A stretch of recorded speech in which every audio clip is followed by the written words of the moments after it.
In yoga, physical movements alone are unimportant. Yoga is an all-round development where we have to bring the body, the senses, organs of action, organs of perception, mind, intelligence, consciousness, and conscience.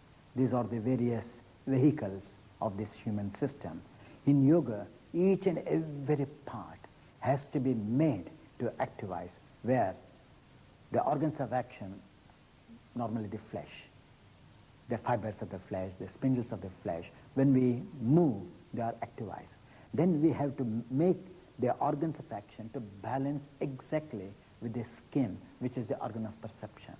So with the combination of the body action and the organ of perception, a new light dawns.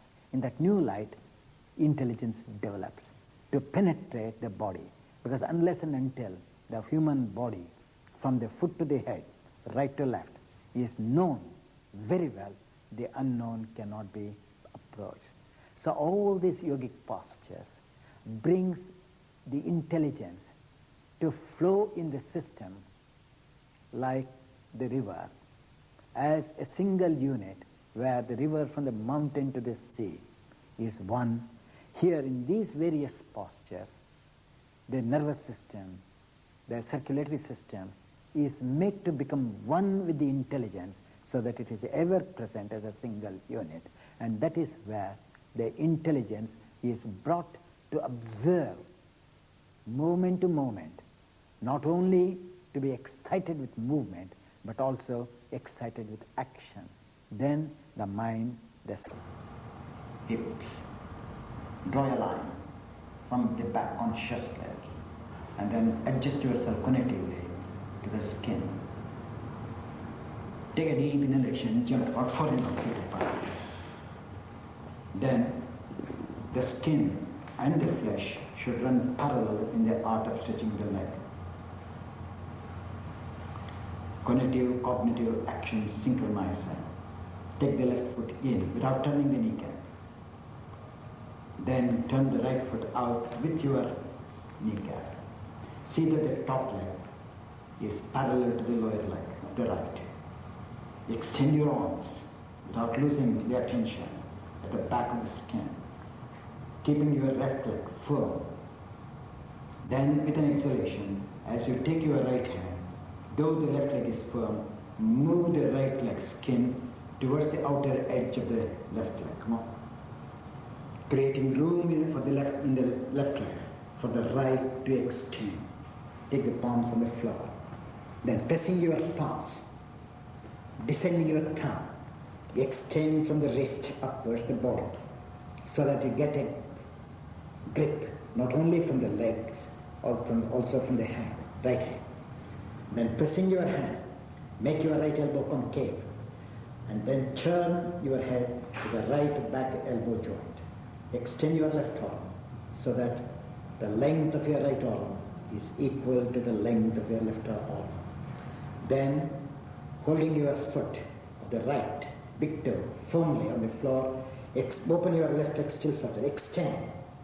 As you extend the leg, you have to extend your back ribs. Look up, then reflect the right and the left leg, then connect each and every points of your body as a single unit, so that your consciousness, your mind, your organs of perception and action are all synchronized as a single unit. Look up. Normal breathing. Then inhale, come up. Now take the right foot in with the right knee in, then turn the right knee out again after turning in, then with the left foot turn the whole top leg. The top leg should run parallel to the bottom leg of the left. Extend your right hand. As you are looking on the left side, you should never forget. Keep the tip of the fingers on the floor. Then turn your stomach towards me. Then turn your upper arm, left arm, take it over the head. Now grip your quadricep muscles of the left leg. Then place the palm on the floor, bend your knee to form a right square and adjust your left foot to come a little nearer the right. Then extend the left leg backwards, left hand forward. Then, without disturbing your arm, turn the chest to face your arm. Lock your left knee.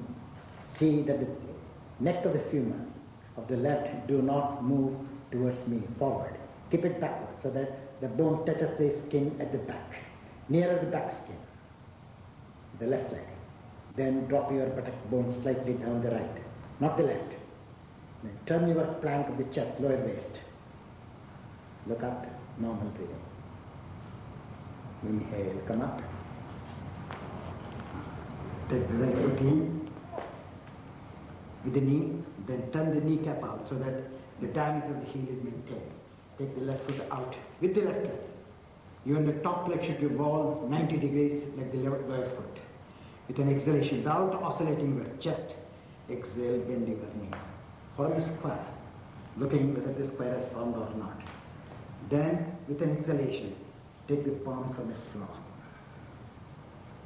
Cup shape form. Left or right arm up.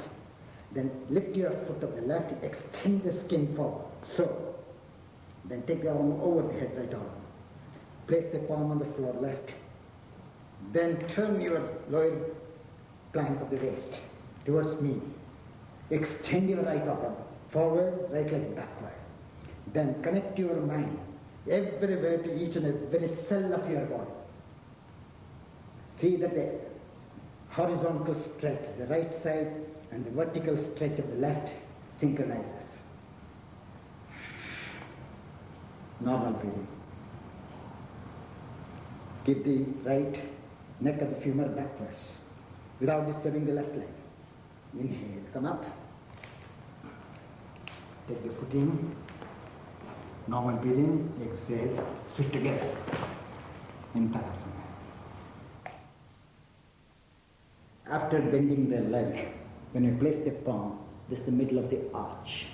So the distance of the middle of the arch towards the sole and towards the heel has to be measured. Suppose I bend more. Can you see what happened to the arch? Suppose I bend less. Do you know what happened to the middle of the arch? So the position changes. So you have to measure by stamping the heel, extending the toe, so that you bend the knee in such a way, this becomes perpendicular. You have to observe always the calf muscle should run parallel to the shin bone. Suppose we do like this. Can you see it's a deduction? So you have to move back and then you have to turn in such a way that there is a weight here and there is a weight here. And this edge and this edge run parallel to each other. Then I place my palm. Then if you observe here, this the real guru, hidden intelligence is here. So this ligament of this and this should run, inner side and the outer side of the ligament of the bent knee should run parallel to each other. Then I take my hand up so that there is no disturbance in that foot. Now suppose I do the wrong pose, see what happens. Now I do the other way. Now what happened here? So even here also, when we bend, as we lie down on the bed, with comfort, the flesh should sleep on the bed of the skin comfortably, and that is the square.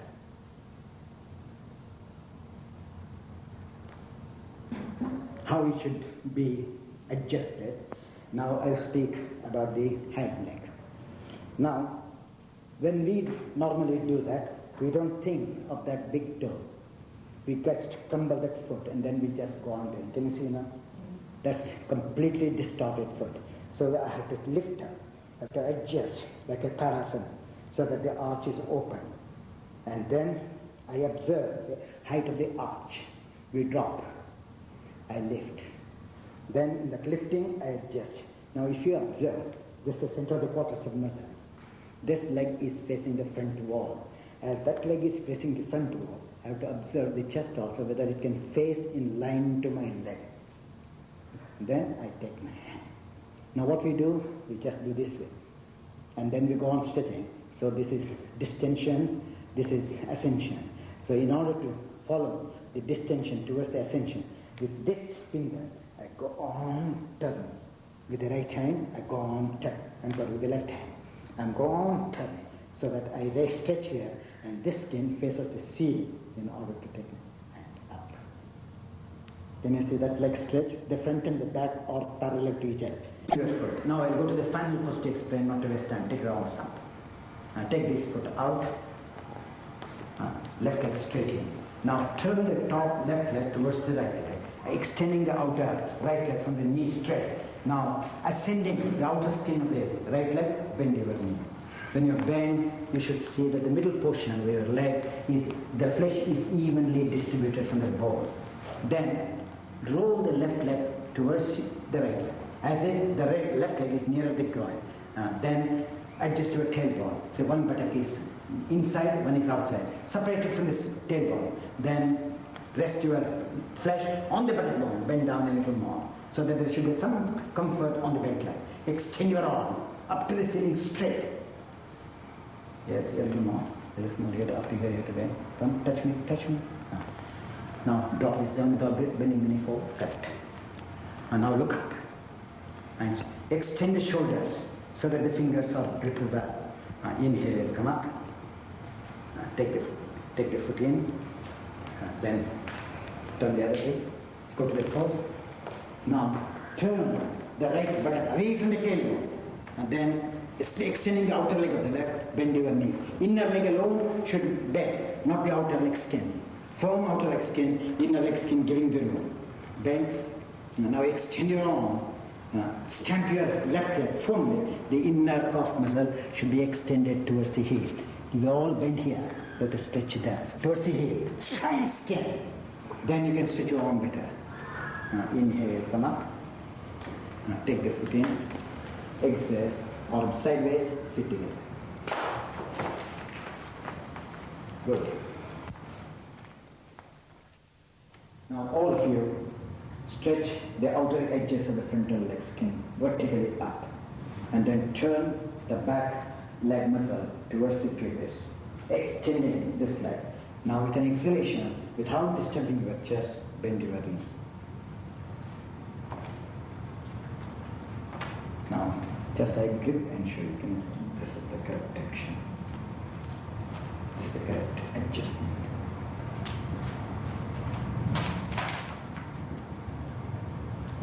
Now without disturbing the bend which I gave you, then keep that back leg extended, especially this area, inner calf muscle. Broad and firm. Then with that leg, you have to stretch without disturbing the front leg. Now revolve the hip more and more. When you revolve the shoulder blades, also should revolve with your hip movement. No? A little more, correct? Elbow straight. Whenever I say elbow, the elbow is here, not here. So back of the elbow joint. Stretch out. Inhale, come up. Now take this foot in, turn the other way. Turn the left foot and revolve the right hip towards the front. Go on, revolve it here. Open the chest. Now with an exhalation, keeping the ribs lifted up, bend your knee. Very carefully, see? Correct? You should feel the way in which I adjust. How you feel the weight on the leg. You're going too much forward. This leg should move back. No. Okay. Now drop this muscle. Well done.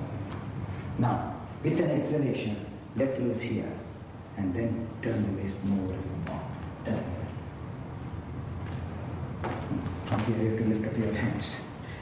Descending this, you have to ascend. Descending the bent leg, flesh, you have to ascend the trunk. Normal breathing. Normal breathing.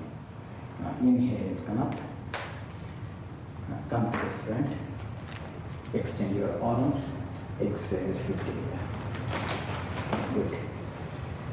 Well done. What I did on your chest, I'm going to show on my chest. After bending it, when you lifted the hand, I said this should go down, this should be lifted up. Now without disturbing, see how I puffed my chest without the breath. Now I'm going to say, I've exhaled. I puffed my chest so that I know how to lift the body. So that is going down. From here I'm lifting, from here I'm dropping down, and that is the correct action. Now see the chest. Then I turn such a way that it is completely parallel. Then I come And when we normally do it, when we bend our leg, we just drop the chest. Can you see how much we collapse? So you have to go on ascending. So in that ascension, you have to go on bending your leg. That's the correct action.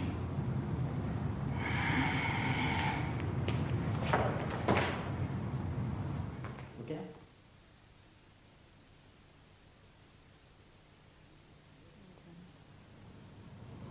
You know, yoga, no doubt, covers the various shapes of man. Children are very active.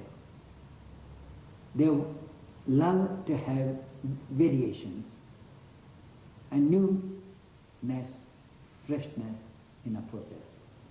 So they have tremendous vanity, they have tremendous strength, they are not afraid of injuries, and as we all know, children recover faster than adults, grown-ups. So naturally, when we have to teach children, we have to see that the child do not get bored by the art. So we have to keep them alert, active, so they need speed, they need strength, they need speed, and they need variety. So postures have to be changed in such a way so that they feel moment to moment the freshness in what we are doing, which makes the children get interested in this art. So we have to treat them in the beginning only on the physical level, because they cannot go beyond the body. Then they learn the physical movements. Then when they are grown, say age of 16, 17, then we can speak to them about the mind. Then when they are growing a little more, then we can speak to them about the self. So naturally for children, we have to pay attention to the well-being and the speed, the variety to be introduced. Then they love yoga, because I am teaching children from the age of 6 to the age of 13, where I've got about 80 to 90 students on weekly classes. Believe me or not one student leaves the hall even though we teach them non-stop for 2 hours. That shows that we have to ignite interest in them. So art of igniting interest in children builds them to become something, to develop their personalities when they grow. So that is how we have to teach children, giving them varieties and speed. They are full of vanities. Remember that also. Children are full of vanity. As such, the exercise should be of vigor and vitality, not soft flow movements which does not attract them at all. So that's all the change which we have to do. Now, it's not just the pose, what you do is important, how you adjust the pose. Now when I am doing the Virabhadrasana too, when you have to observe the length of my chest, follow? And you have to observe the length of my bent top leg and the bent bottom leg. The top leg should be always run parallel to the bottom leg. So most important is to observe here. We should never move this forward skin. So this skin moves backward, this skin moves forward with the flex. That is known as cognitive action guiding the cognitive action. So when we do like that, it's a cognitive action, there is no cognition. So you have to work the skin so that the skin is made for the flesh to move in line to the skin. So this is known as this, and this is running parallel to each other. Then the attention is here. The same gravitational pressure is here. And the gravitational pressure only, and the opening is here. Can you see? Now if there is a close-up, it is gone. So you have to wide open here. As you wide open this side, bent leg side is easy to wide open. But on the straight leg side, it's very difficult to wide open.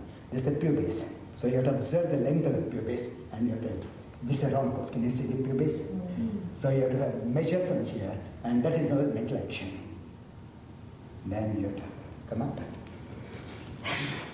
Now, in order to make you to understand, as you see the inner side leg, it's very difficult to understand in this, the outer side leg. Here, in this pose, when we do, the outer side leg, bloats out. So this bloating of the leg when you bend has to be known to control. That's why I'm turning myself in order to show you. Now I'm jumping. I stretch. Now I do the way in which people do. They just go like this. Can you see the thickness of this? Mm-hmm. So this is known as bloating sensation. So this flesh is bloated. So now, how to know? Now see, this is just concave, I take. Follow now? Now this is convex. So I keep in the beginning again the whole flesh slightly concave, suck into my body, then I go on beneath. So that, can you see the thinness here? Mm-hmm. So I make that flesh thinner and thinner. And then I adjust. Now, if you observe this buttock, this is how we do it normally. Now, how to separate from here? Now, see this, there should be a tremendous space created here. Can you see now?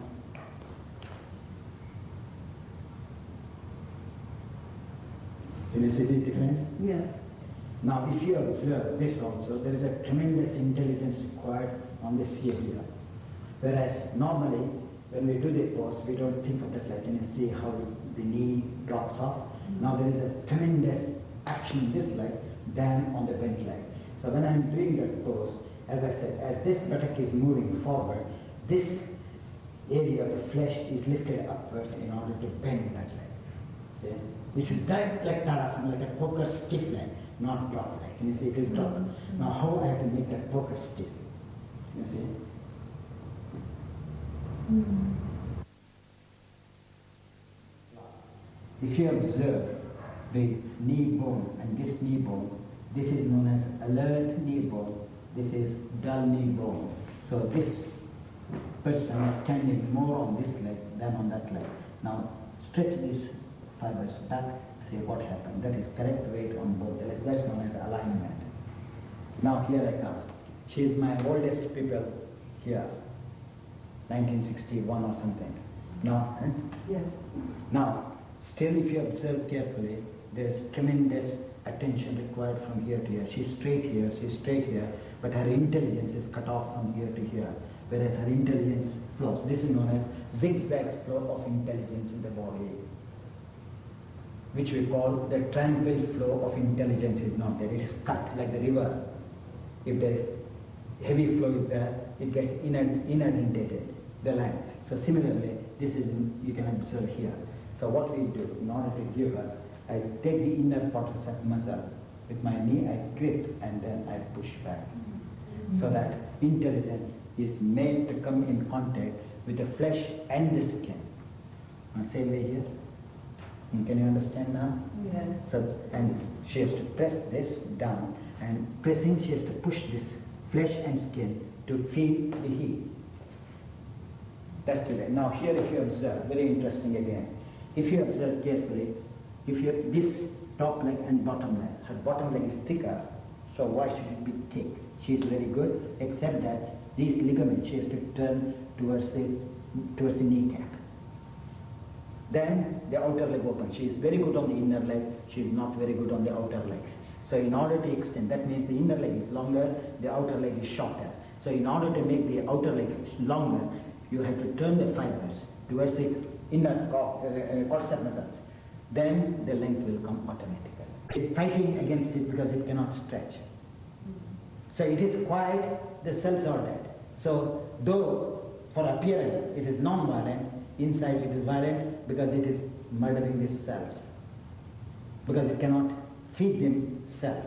So if you observe carefully, what I do is, I said this is the inner leg skin. So this dent which she has to take off that dent. Come on. See, there is a dent here. So the fat has to touch that dent and fill it. So as she fills in, can you see now? Mm. So now there is a tremendous life flow, and there is no difference between this flesh and this flesh. Still it has to go back unless you stand this area down. As you extend this point downwards, you have to open this and stretch upwards straight. Now you can see the change in color, change in circulation. Now if you observe, this leg is well stretched, this is not well stretched. So if you observe the defect, see there is a dent in the calf muscle, there is no dent here. So her calf muscle, this is shorter, this is longer. This is known as habitual diseases. So what I do is, from the outer shin muscle, I say push that shin muscle back, this is open. And then stand erect. Now say the dent have taken it off, and this became longer. Understood now? Yes, it's right. Thank you. Now having explained the Tadasana, now we can all easily do it again. Open your back thigh muscles from inside out and make the back thigh muscles as flat as possible from this end to that end. You get Tadasana. Now take a deep inhalation, jump a bit apart. Take the left foot out, right foot in. Now there is a grip on the head of the femur on the right leg, is it not? And it is in Tadasana. The head of the femur is exactly facing the ceiling, the head balance. Without shaking that head of the femur, bend your left knee and watching the right hand. The right arm should be just in line to the lower arm, the back arm. If it moves forward, you lose. So you have to measure. Then harden your wrist of the right and extend your left arm and drop this little down. See, there is tension. There should be no tension. Only the hind leg should be extended. You have completely forgotten here. Lock here and lift this slightly up. You should be near the skin bone. The bone should be touching the skin. Lift up the bone of it. Good. Slightly knee out, please. Your knee. Just like this. Tailbone forward, this way. And then shoulder. Good. This is the position. The outer leg should be in line to the knee. Now inhale, come up. And take the foot in.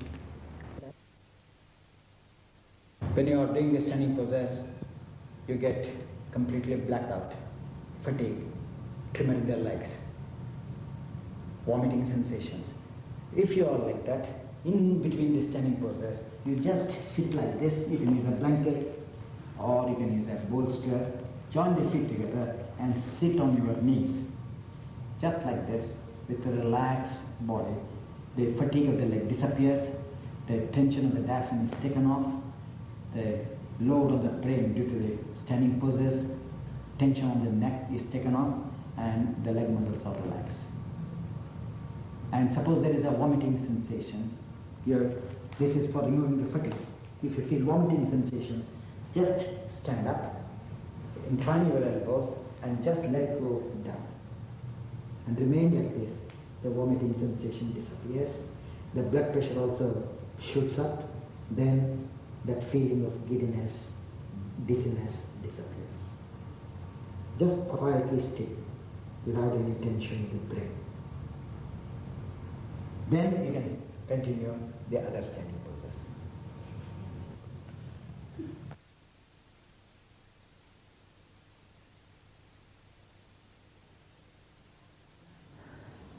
You know, it is a common belief that we think that as we have grown, we may not be able to do it. Nobody realizes that the I, the me, the pronoun I, the pronoun me, the pronoun you, the pronoun thy, has no age. The self has no age. So it is the mind which introduces fear when the person has grown. So it is the mind which has to be cultivated, cultured, to face life. As such, there is only for good things or right things people ask about the age. Is there an age limit? Then with a deep inhalation, sometimes you can do with inhalation. If the people are thin, they do with inhalation jump. If the people are on the higher side, heavier side, then they have to be taught with an exhalation jump. Then there is no strain for them to take the legs apart. So one can do both ways to learn. Though we say often inhale jump, even in exhalation one can jump. Heavy people definitely cannot spread their legs with an inhalation, so they have to be taught with exhalation. Now exhale, jump vertically. Spread your legs more and more.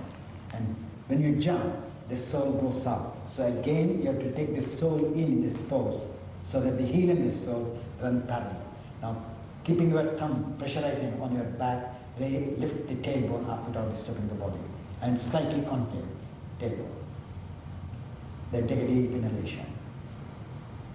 Then along with exhalation, take the hands down and try to keep the palm almost in line to the feet. And then to look up, you have to tuck in the tailbone. After tucking the tailbone, you have to stretch the tailbone towards your head. There are two actions. One tucking in, the second moving forward without disturbing the buttocks. If you don't get the movement, if you feel that the tailbone is moving back, move the buttock bones towards your hand, slightly sway forward, as I did it. Then with an exhalation, bend your elbows, take the head down. After taking the head down, turn the outer kneecap inwards and then push the head in a little more. Normal breath. Don't hold the breath. Then slow inhalation, come up, holding a foot firmly. Then look up. When you look up, you have to dig the spine down and towards the chest. Look up, pressing the elbows. Then hands on your back. Exhale, sit together. Normal breathing.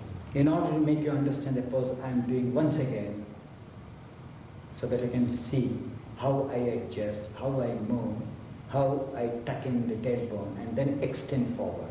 So all these things can be known. So I do from the sides for you to catch the pose.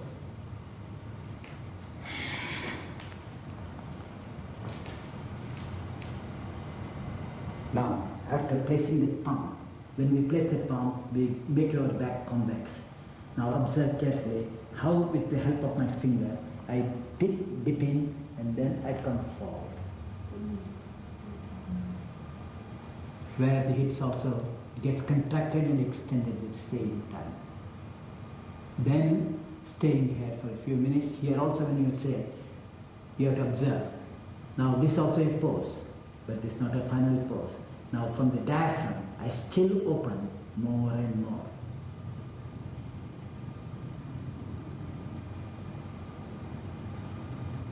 Then with an exhalation, I go down. When I'm going down, this is the gripper. If this grip is lost, you can't get the pose. Now see how I grip there. That means I hold the floor so it can't slip. I let loose so it goes out. Can you see? Yes. So again, this is the real brain. So you should know from each asana you have to trace the source of brain. So in this pose, this becomes the source of brain. Can you see now? Then I work. Then slowly I come up. And so beginners cannot jump. So in this position, I say take your foot a little near, so that they get security. Then I say lift up, hands on the back, bang, jump, drop the hands. That's how you have to also teach that after doing the pose, they should be taken inside the legs, then they will not tear their muscles. So I will show you how important in this asana in placing the feet. Now when we are doing the pose, most of us, we press the outer big toe corner to the ground to get the pose. So what happens on account of that? The interior leg drops, and so there is a strain here. So this big toe has to be turned from outside in, so that the foot is doing tadasana. Can you see the ankles? So the movement, this is the hooker. So I hook my foot and the ankle. That is known as the anchoring point. You follow? So I have anchored here the whole body, so that there is absolutely no difference. Now we can see there is no drop in my arch. So that protects me to do the pose.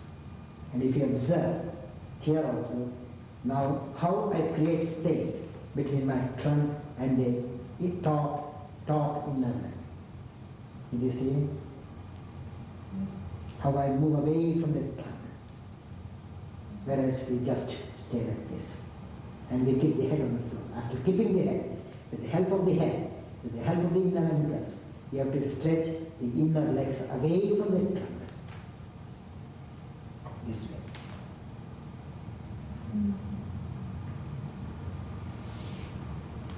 Then you have to take the foot in to get the confidence to stand up. Okay? Now, I have shown you, I have made you to do. Now, if you have got any problem in this pose, I would like to correct it so that you can also know, others can, participants also can observe and they can learn. Any problem? I find it difficult to get the upward movement. Can you of the come here? table. Can you come here and do the pose?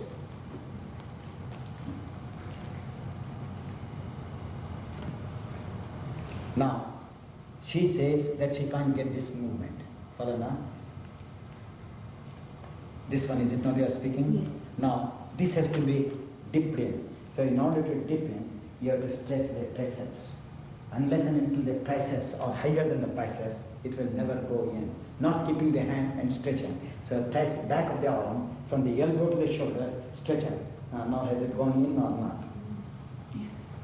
And suppose you want to take more. Now what I do, this is the portion, this is the sacroiliac muscle. So this stretch the sacroiliac muscle and also dip down to touch the pelvis and the pelvic rim. Now she got the curvature. Can you see now? And if you want more curvature, this is the head of the collarbone. So through the collarbone, extend backwards and still it goes down. So the energy is flowing this way, and here the energy is coming that way and meeting here and going in the circle. So it will be rolling from the head towards the tail and from the tail towards the head that way. Now, you understood now? Yes, thank you. Good. Any others have a problem? So that I can guide you? We sorted mine out. Pardon? We sorted mine out in food, Yes? because my long leg. Any others? I'm not sure about the balancing point. Say face it. Face this way. Because others have to see. Now suppose they cannot take the head down. Which one you are finding difficult to? Wondering where the balance is, of how far back towards Balance in yourself or in teaching or in doing? in doing. In doing. Now, this is the gripper. So when you move, the groins has to be taken forward. Now, you got the pose. What we do, we don't move this at all. There is a mobility, a stability and mobility go here together. This is completely stable. Only there is stability and mobility. So in the stability, you have to move forward. Then the head goes in. Do you understand now? You got it or no? Yes. And those people who cannot do it, those who are afraid, for them, we keep their hands here.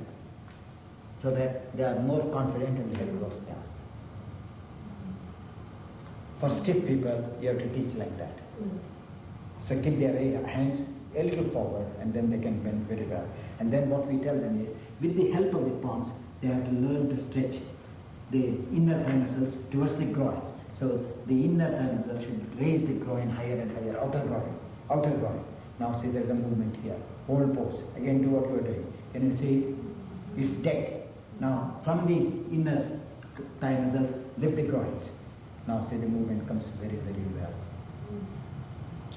Can you tell us something about the distance between the feet in relation to the length of the spine?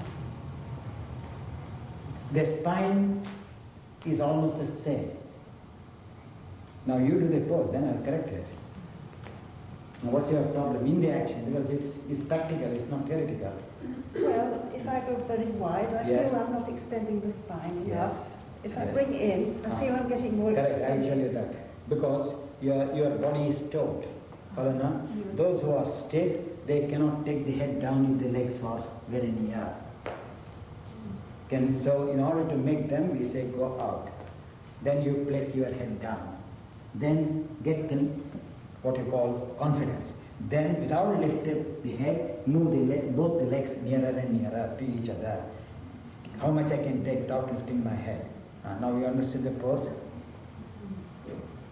Yes, so it's according to the maturity of the people. Maturity of the muscles, the distance comes nearer. So in the beginning, we have to give the distance more. Now for example, and from the middle of the knee of the right to the buttock bone, give a single stretch and open the pelvic rim towards, right pelvic rim towards the left. Then place the palm on the floor, right palm, extending the left leg. Feel the bank of your right leg. The intelligence should feel. Go back to Trikonasana.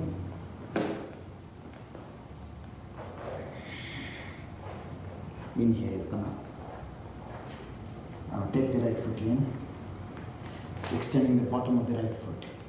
Take the left foot out, turning the left groin also 90 degrees.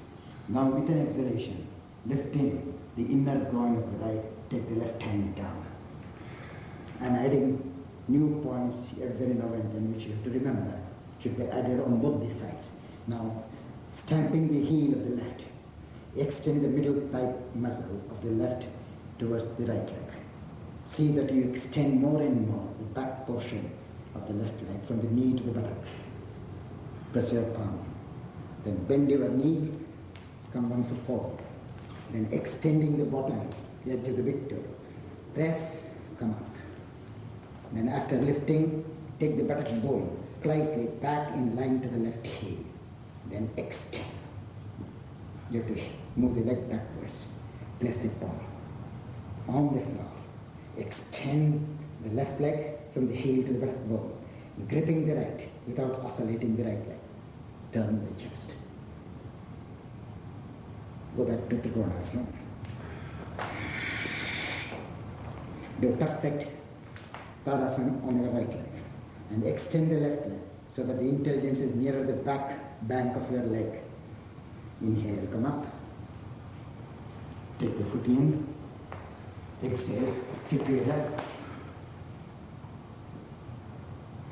Do perfect Tadasana. Inner leg from the knee ascending up. Inner calf muscle extending downwards. Then relax. So when we do Tadasana, this is the arch of the foot. And this is one end of the arch, this is the other end of the arch. When we place, we have to measure the diameter of this and the diameter of this. And these two parts should be kept in such a way on the floor that the weight is not shifted there nor shifted here. Then the whole plate is served and the heel will rest when these two positions are placed accurately in Tadasana. Most important is here, this arch. Many of us have a slight arch here on the big toe too. As we have got an arch here, we have got an arch on the big toe. So there when we stand, the skin goes back, retorts towards the arch. So you have to open the ball point and then you have to stretch that very well.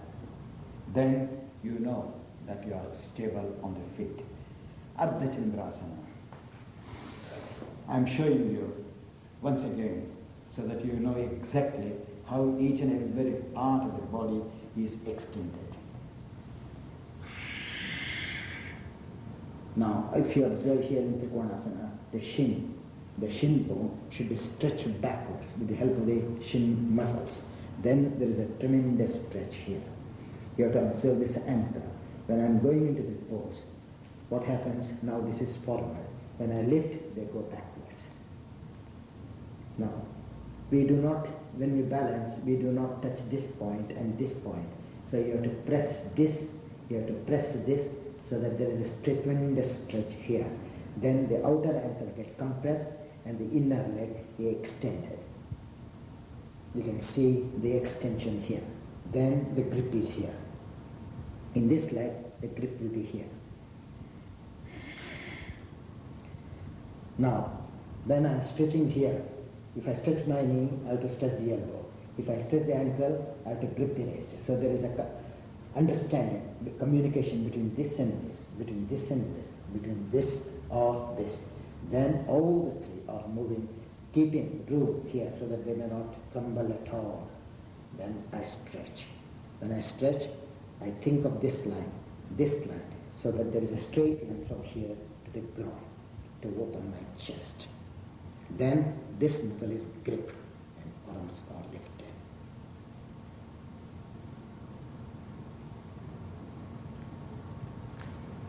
Did you all understand? Now, when we do the pose, When we go like this. And that's how the wrong pose comes, because there is a fear complex. So on account of that fear complex, we move the skin. This is a wrong pose. So what I do with my hand, I lift it and I stretch the arch.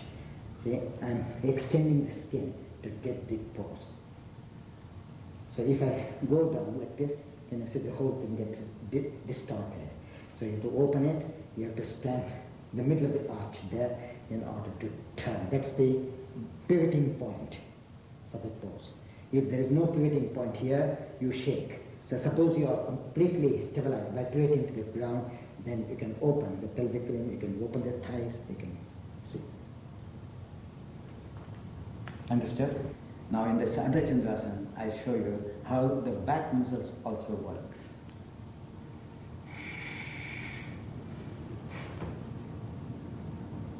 Now when we are doing, some of us do like this. Can you see this buttock, this buttock?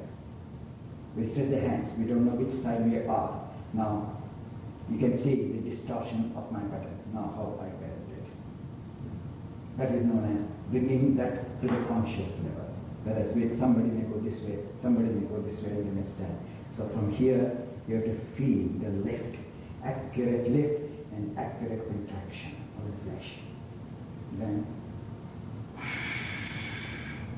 when we do the pose for the back, for Ardha Chandrasana, this side of the back is very important. So when we do the pose, whether it is Trikonasana or Ardha Chandrasana, we just go down. Whereas if you observe this point, the extreme plank of the top chest, torso, and the bottom plank, they are not parallel. Now from this finger, middle thumb, I push back and open my skin, you can see. Did you see the movement there? Then, that is the trick you have to get in Ardha Chandrasana. So you have to start from Trikonasana, so that the Ardha Chandrasana is built up from Trikonasana alone by moving this lower torso plank towards the frontal body. So when I'm moving that, see this also opens. One is coordinating that. Suppose I close this, I can't move. So as this is moving in, this moves out.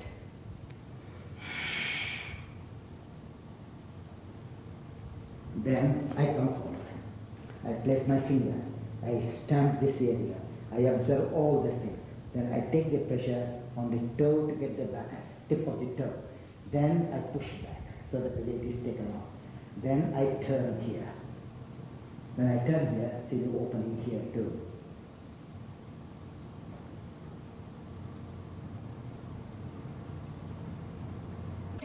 Then after coming up, you have to press your finger. You have to extend from here straight up. Then, without disturbing, I'm just touching so that you are too much on the back leg. So bring and come into my little toe more and more. Touch my little toe more and more, like this. And then turn your chest more. Lift up here from the behind the buttock, and then stay there. You are very good, but this is going too much. So this kneecap should turn up, the big toe should turn down. This up. Then you have to open here. If a line is drawn, try to get a line here.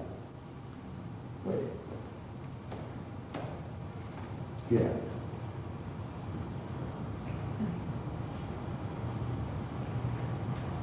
From here, you have to open. Stretch up like Tarzan here. Can you balance now? Without losing the pose? And stand immediately here. Then you get the action. You have to, this muscle should come forward. Little forward, little forward, little more, little more, little more. And then extend your arm in Tarzan. You got the pose. Now understand how to do it? Now go like this.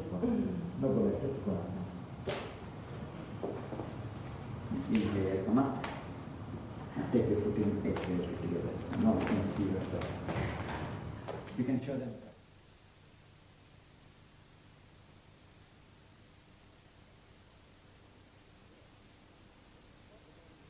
Yes, except fever, whether it is functional disorder or organic disorder, yoga plays a tremendous role.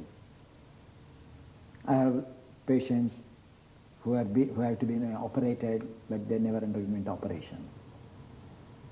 Those medical people who said that these people cannot get back health, they got back health. We run 2 classes, medical classes in Pune, where we have about 50 to 60 patients on each class. Here in yoga, there are wetting and drying system. You can block an organ and supply the blood to the needed organ. If you want an exercise for the liver, how to exercise the liver, the contraction, the expansion, the lateral movement of the liver, or the spleen, or the pancreas, we have postures which can play a very good role by blocking the other system and wetting that area so that that organ bathes in blood. And there are certain poses where we can allow the blood to withdraw from that organ and take to the other area. The beauty of yoga is that each cell in our system, when they are born, it should not be born as a stillborn cell, but as a lively cell, so that it can supply the energy and have a natural death. So yoga being oxidizes the system tremendously. Many of the postures are resting postures. As such, it can be done at the time of convalescence, or it can be done at the time of illness. If you are made to lie on the bed for 10 days or 12 days, we say, you lie down on the bed, lie down in this position, so that the kidney gets a sufficient supply of blood, or the heart getting sufficient supply of blood, so that the organ is made to become healthy even in that position. We just say, instead of lying down, lie this way. So that is how yoga is done, because yoga are postures. They are poses. So being posing, you instead of posing sleeping in a sleeping position, we say position this way and you get the benefit. That's why it can be easily taken and can be practiced by anyone without any fear, provided we know what to do according to the conditions of the individual's health or individual's disease. I have treated for nephritis, children suffering nephritis. So we supply the blood to the kidneys by blocking supply to the various areas, because when we do the certain poses like bridges, the bloods do not supply to various areas. It's all accumulated in the blood, in the kidney, which makes the kidney to activize. So also extension of the liver, rotation of the liver, where the blood is drawn to that area. Like that, each organic, yoga is not a physical exercise, yoga is a physiological exercise where organically they work more. And that's why it's very good to take even at the time of convalescence. I have seen that even if the doctors have to operate, they send me. So I train them for about 2-3 months, and the patient, after the operation, recovers within 10 days. That means the area which has to be operated, by teaching certain poses, we take off the stress on that area. As the stress is taken, naturally the operation will be successful. The doctors say, I was successful. So that is the beauty of yoga. Only one should know exactly what to give, how much to give, when not to give.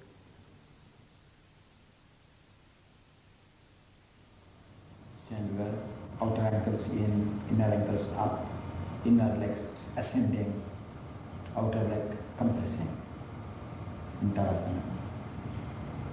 Extend your big toes towards the tip. Don't take towards the foot side. Take a deep inhalation, exhale, but pull it apart.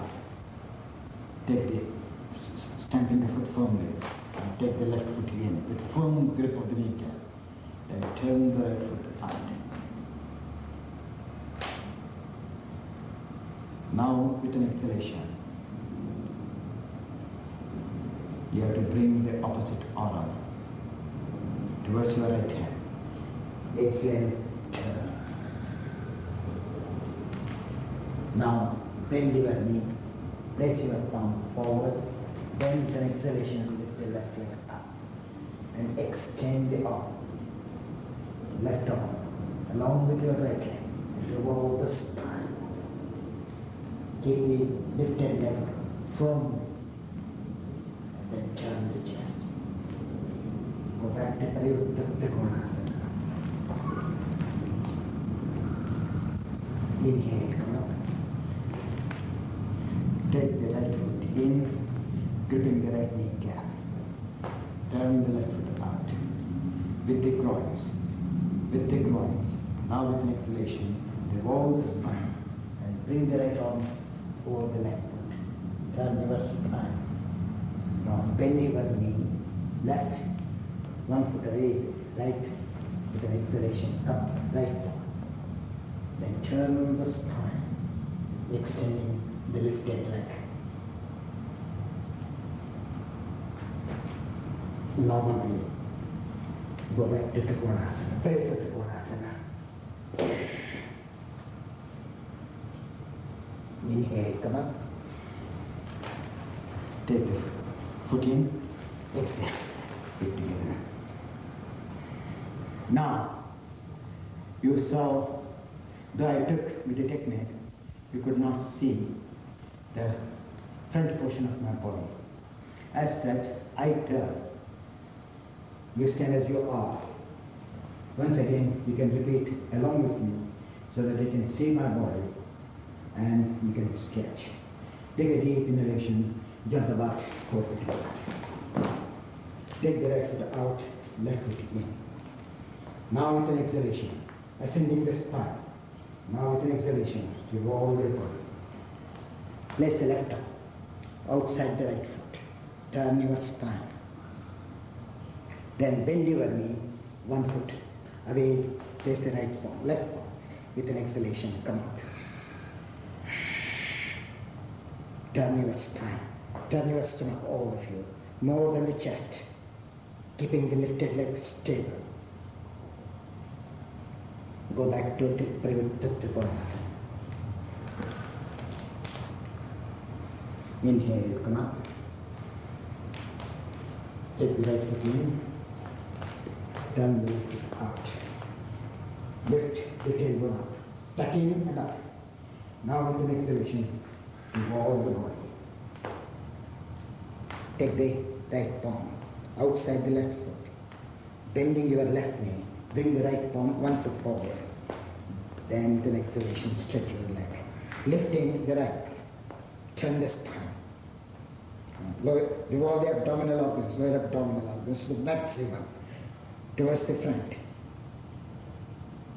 Keeping the lifted leg firm. Go back to Trikonasana. Normal breathing. Inhale, come up. Take the foot in. Exhale.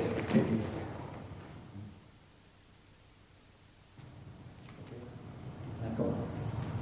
Go to the final pose. You go to the final pose. Now I will correct it.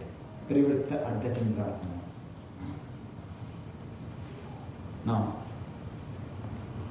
turn your chest. Good. And be strong from here. Good. All of you good. Now turn your chest. Be strong here. Slowly go back to Privritta Trikonasana. We keep the hand, the muscle has gone. Can you see that? Mm-hmm. And without knowing this, we just do like this. And we do not know what to do with this. Now pressing the hand, I move the foot or the metatarsal from the big little toe towards the big toe in order to suck the muscle near the bone. Can you see now? Mm-hmm. So here if you see, from here if you observe very carefully, they go all sucks in the skin.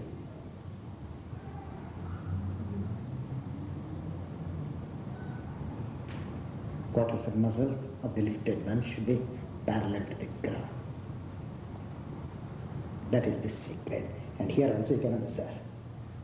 Now, what we do sometimes, we just keep like this and do it. So this elbow also should be observed to run parallelly from the front to the back.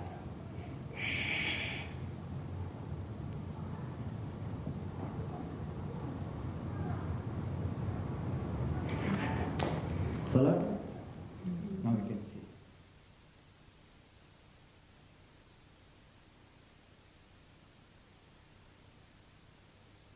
You know, whenever we do Tadasana, there's another hidden point which many of us will not be aware of. If you observe here, this part dips in, so you have to bring it out towards the opposite ankle. Then you will understand the stretching of the leg, bottom portion or the upper portion of the heel, bottom portion of the inner ankle. There you should observe the Tadasana. It's very difficult to do Tadasana. That means from here to here, from here to here, if there is a slight circular drop, one knee goes out. So to bring the knee, which is far away from the center, this is the break. So you have to move the skin downwards and you have to compress the inner plate of the between the ankle and the heel. Parivarta Trikonasana. Normal breathing. Take a deep inhalation and jump along to exhalation. Now take the left foot in. When we take the left foot in, you should become aware of this portion. Without collapsing this, you have to take that in. The groins, the hamstrings. Then turn the right foot out with the top right leg revolved. Extend your arm. Now adjust your distance in case you find. Now with an exhalation, revolve the trunk, bringing the left arm over the right foot.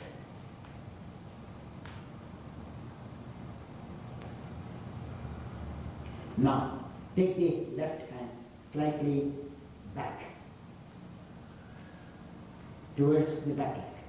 Then pressing the thumb side and the big toe of the right and the thumb of the left, stretch both the arms. Do Tadasana with your right leg and left arm. Then extend the body, as if you are doing Tadasana on the hand also. Then grip your quadriceps of the rear leg. Grip it, turn.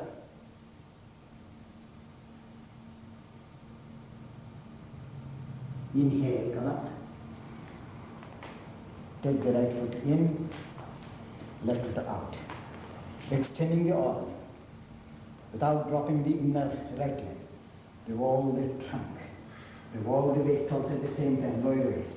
Bring the right arm outside the foot. Then pressing the thumb, the right, do Tadasana on your right thumb.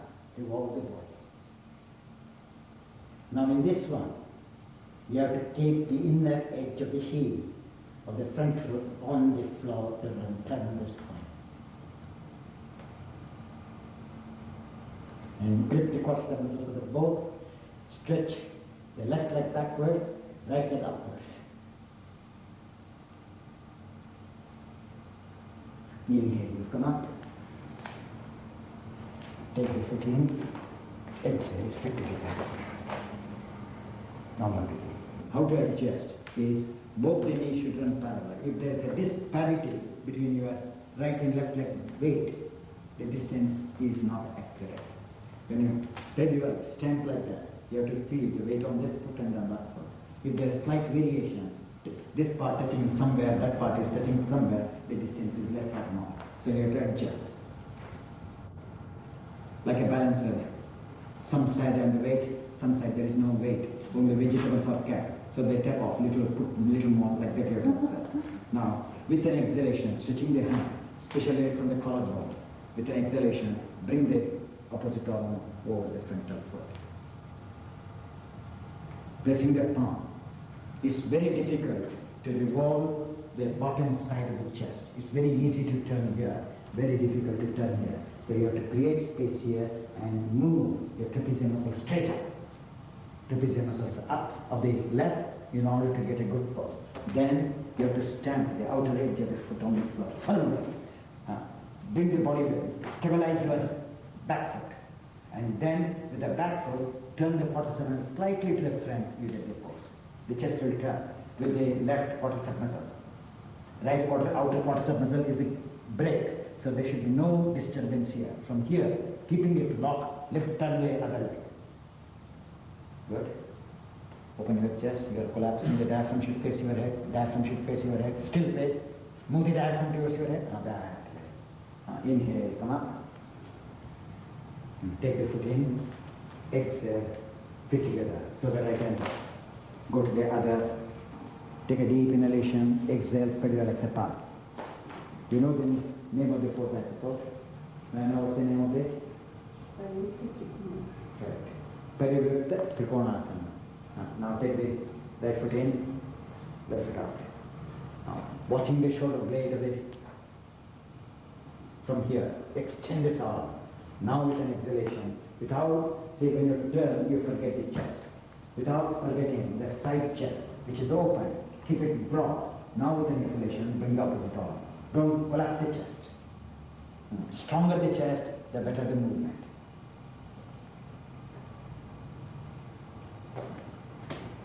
Pressing your finger now, bring your ear should be in line to the middle of the toe, so that you can adjust your body. Don't move the head too much forward, too much backward in a line. Now lift the inner top leg of the right up, and now revolve the spine. It comes better. Lifting here, and here to revolve the spine. Good, good. Inhale, come up. Now take the foot in, exhale, fit together. Now you can see if you want. In this position, Parivrtta Trikonasana, I will give you some points which also are akin to Tadasana. So if you don't do that, not only the Tadasana goes wrong, all the other poses go wrong. So that spot I will show you in Parivrtta Trikonasana, which you can see better than in Tadasana. When I do the pose, when I take, now I bring my hand. When I bring my hand, can you see the foot what happened? From the edge of the heel to the ankle. This is known as Shavasana. So though the pose is there, but the leg is sleeping. So what I do, from the ball point of the little toe, I revolve the whole foot to the front. Then when I'm doing it, you can see the groin and the ankle are brought towards the big toe side. Can you see how I touch that brought? Yes. So this is real action. Whereas we create a dent and we continue the pose, which is the wrong pose. So you have to touch it. So when I have to turn the spine, look, the action there too. Then I lift here. Can you see? To get a still a better grip.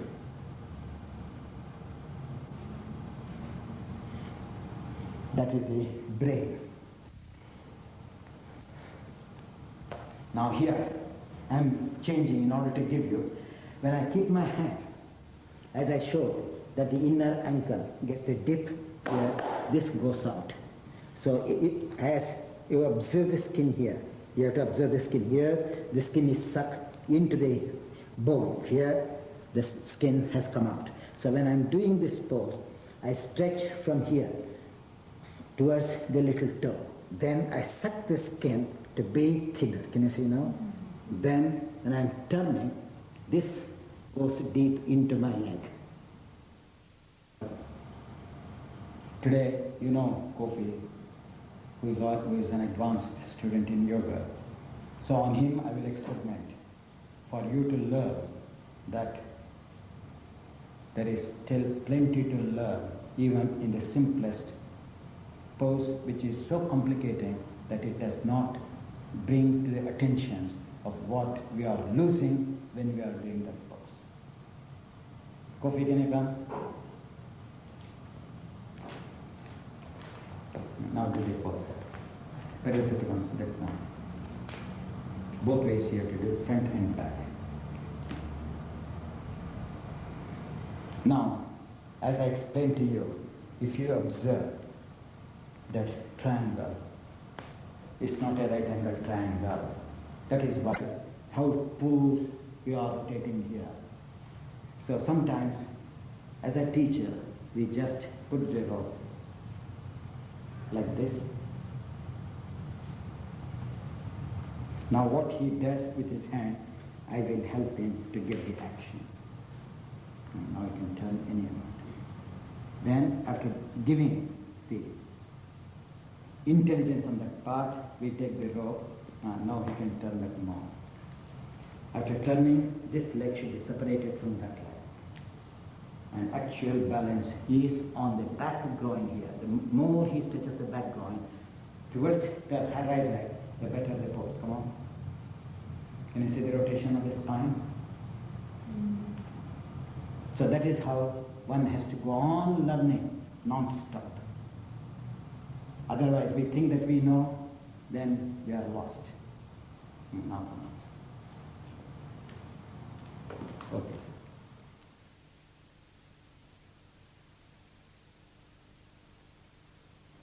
All of you, Tadasana. Turn the outer legs inwards. In Tadasana, always this should turn inwards, which never turn. Only lower legs will turn in. Top legs will never turn in. We are going to go out. Turn the top legs in. Blow in. And now take a deep inhalation. Exhale, jump over the body. Take your arms up. Take the left out, left knee.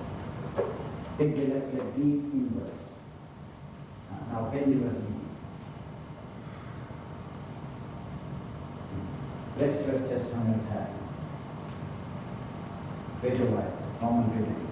Now, pressing the big toe of the right, extending the left big toe all the way from the body. Come on. The left toe should be very heavy, not light. If it is light, you can feel shaky. Head down, arms up. Now, stretch from the arch to the heel backwards, so that you can stand longer. Turn the left toe to face the floor. Extend the leg backwards, arms forward. Go back to Virabhadrasana.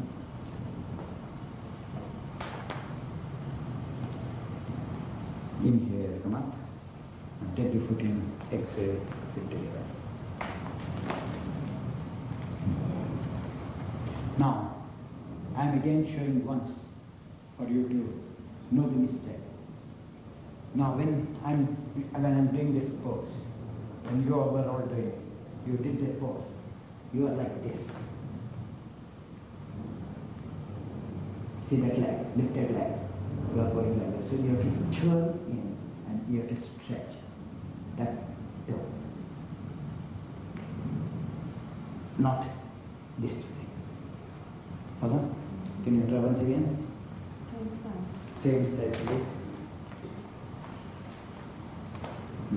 Jump 4 feet apart. Take your arms up. Take the right foot out, left leg in. With the left kneecap. Kneecap should be revolving, otherwise you will never get the pose. Raising the heel, inner heel of the left. Extend. And now bend your knee. Now rest your chest on the thigh. Then with an exhalation, come. After lifting, you have to revolve the inner ligament of the knee towards the outer ligament.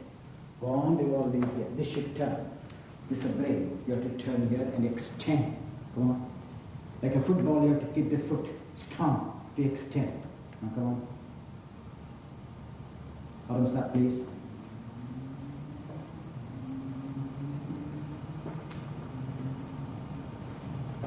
Go back to Virabhadrasana. Inhale, come up. Take the foot in, arms sideways. Exhale, fit together. Now look, I will correct the other look. This part should be doing Tadasana as far as possible when you lift your leg up. For example, when we do, we make it to split, and that's why we don't do it. Can you see now? So what I do, I lift this portion. So that's why I press this area, outer big toe, with the arch. Then I'm balancing there. If I shake here, I shake the pose. So I have to keep that in contact with the wood to stretch. Can you see it is coming up? Now I stretch. Did you understand how I roll it in? So that is the good one. Take a deep inhalation, exhale, jump apart 4 feet, 4 to 4.5 feet. And then take your arms up. When you stretch your arm, you have to lift from the inner leg for the arms to go up. You can't just do the arms without using this part. Come on, from here, suck the skin up. The arms come straight. Now, take the right foot in, left foot out. Now turning the left foot, you have to revolve the right hip to come in line to the inner leg of the left. So much you have to revolve the right. Come on, left goes straight, right goes straight, left goes on revolving. Now with an exhalation, bend your knee. When you bend, you have to move from the inner bottom leg forward, skin. You should not just flex, you have to move. Good? Now revolve the left hip a little more, look up. Now with an exhalation, rest your chest on your thigh. When I don't speak about the breathing, you have to do normal breathing at a time. Extend the middle finger, bone and then up. Now with an exhalation, slowly come. Suppose you lose the balance, you have to push this back. Bottom ankle back, top ankle forward. I'm talking top shin forward, bottom shin back. Then you can balance longer. Bottom shin back, top shin forward. Stretch. Revolve your hips. Right hip towards the ground, right hip towards the ground, left hip towards the ceiling. Go back to the Virabhadrasana.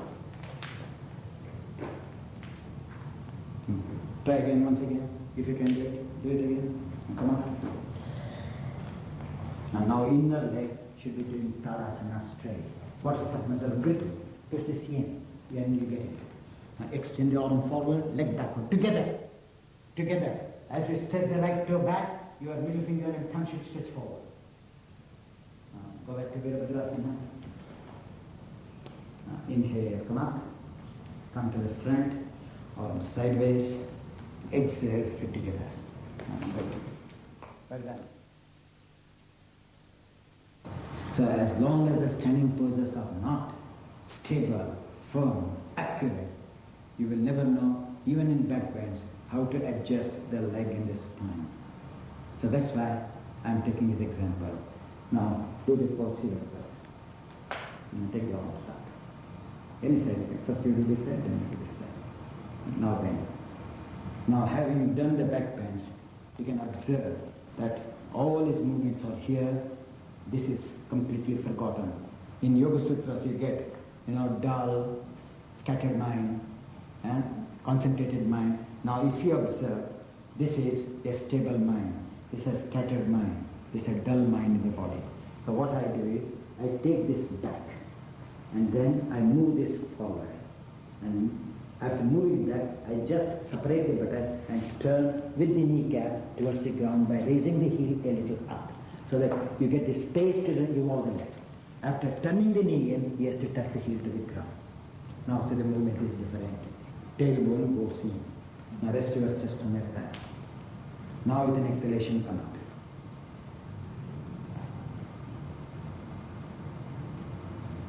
Now I will touch him in such a place where you know is the key. I just touch my toe and he gets the balance well. He can stabilize the pose. So that is known as, this part is the stabilizing part. If you observe carefully, he is good here, he is good here. But if you observe here, this is dropping. So he has to bring the groin nearer to the pubis. Then he has to lift this part. Can you see the difference it makes? Go on stretching, maximum don't stop. Still it goes up half inch. That's the pose. See, I'm controlling him. If I leave him, he starts shaking. Can you see now? Now I touch him again. Now he will get this stretch here also. Can you see him? So this is known as key points or the source of action. You should know source of action on the other side too. See, continue. Not necessary. Now, if you observe, in order to get the pose, I keep my leg and I go on rolling. Can you see now? Then I say hit the shin, head of the shin backwards. Head of the shin back and revolve the buttocks separately. In order to revolve, you have to revolve the shoulders. Can you see this movement? Now, he stretches very well, but not here. So now can you see, because we cover the cloths, we don't know. So from here, like a Tadasana, stretch straight. That means everything goes forward. Can you see the differences now? See the movement. Come on, stretch. Now rest your chest on your thigh and come out. Now, lifted leg is here alone. No, come up. So this is the bifurcating point. From here, you stretch up to here. From here, you stretch forward. So this is the divider.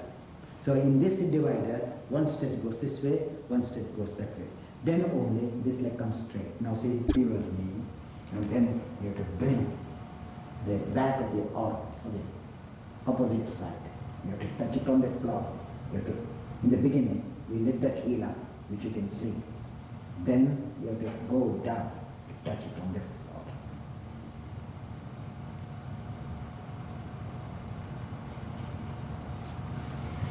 This is the pose. Now to on the front to catch. Sometimes the most important thing in this pose is that after squaring the leg, when we take the hand like this, we raise the buttocks up.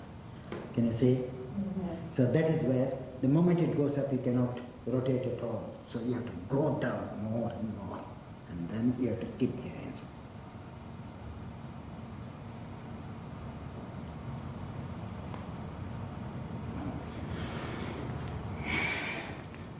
Do you understand? Or you want me to do again? Now, look at my hinges. When we do Tadasana, we go forward. From the heel to the knee, you have a step. You know it's slanting? So this is not Tadasana. Now without disturbing, how I go backwards. Can you see now? So unless and until you get that action, in Parivrata Pashupamāsana, you cannot open this area. We close this area. That's why you have to learn. Whenever you do Tadasana, sometimes you hit back from heel to the bottom of your top muscle without disturbing the position. You can see that front. My shins do not change at all. Now how I hit back, you can see. If you see my kneecap, the patella of the knee, can you see as if my knee, patella is into two parts?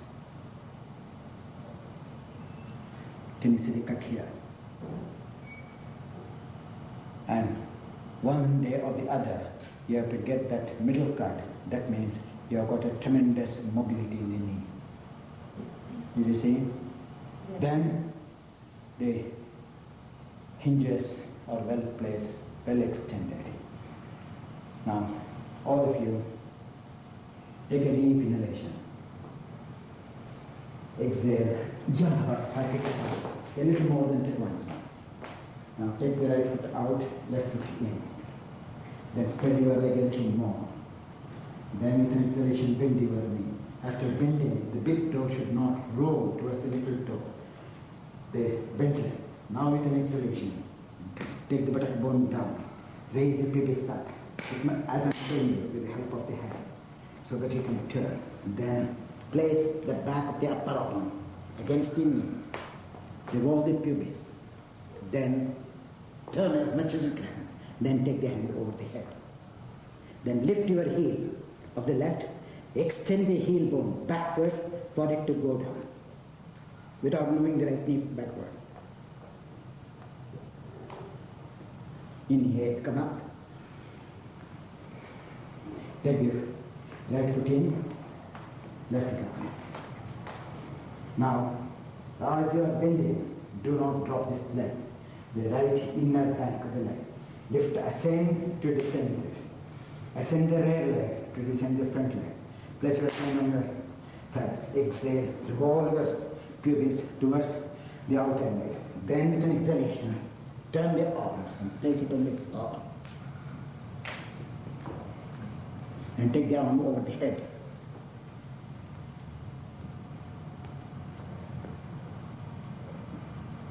Inhale, come up. Take the foot in. Exhale.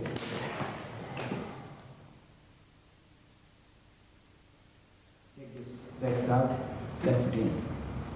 Bend your knee. When you bend your knee, See that the flesh rests on the bed of the skin. Go on. Bend your knees so well. Treat this as a bed. Go down. As if, as you lie down on the bed, the flesh should say, I'm completely comfortable. So much you should go on bending. Then bring the left arm with the right foot. When you bring the right arm, or the left arm with the right foot, turn the quadriceps muscle and the groin of the left towards the right leg. Towards the right leg. Then extend the back arm to take it down. Extend the flesh downwards. Then turn your waist a little more. Raise the pelvic girdle of the left and right down. Now stretch here. Now take the hand over the head. Now when you keep the head slightly back, without losing the grip on the knee. So this point should go back. Now this back and stretch forward. Understood now, so that both the hips are parallel to each other. In that way. You can turn still more, you can turn still more. See the knee is dropping when you are turning.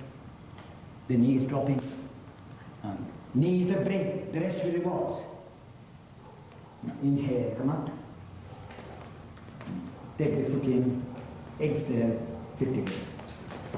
Toes together. Deep inhalation, side apart. This for you, I am repeating again. Take the foot out, other foot in. Now, when we are turning, we have to be very careful to observe this back line. What we do, all of us turn the lower leg more without turning the top leg. The joint is there in the leg to make the muscles to revolve in various directions. And the joints are exactly in the middle of the muscles, of the top and the bottom. So they connect each other. So if the muscles do not work, the joint do not work. If you do not adjust the joint, the muscles cannot work. Now bend your knee. Now say, the muscle is not working well because this is forward, this is not moving. I'm sorry, this is backward, this is forward. So this knee cap should turn this way.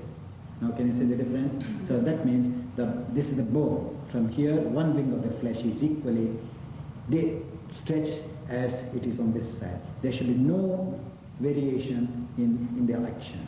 Now here if you observe, the outer calf muscle is longer, inner calf muscle is shorter. So he has to drop this ligament of the knee at the back and he has to lift this ligament up. Then the muscle will be exactly active on inside, outside as well, equally. Now bring the opposite hand.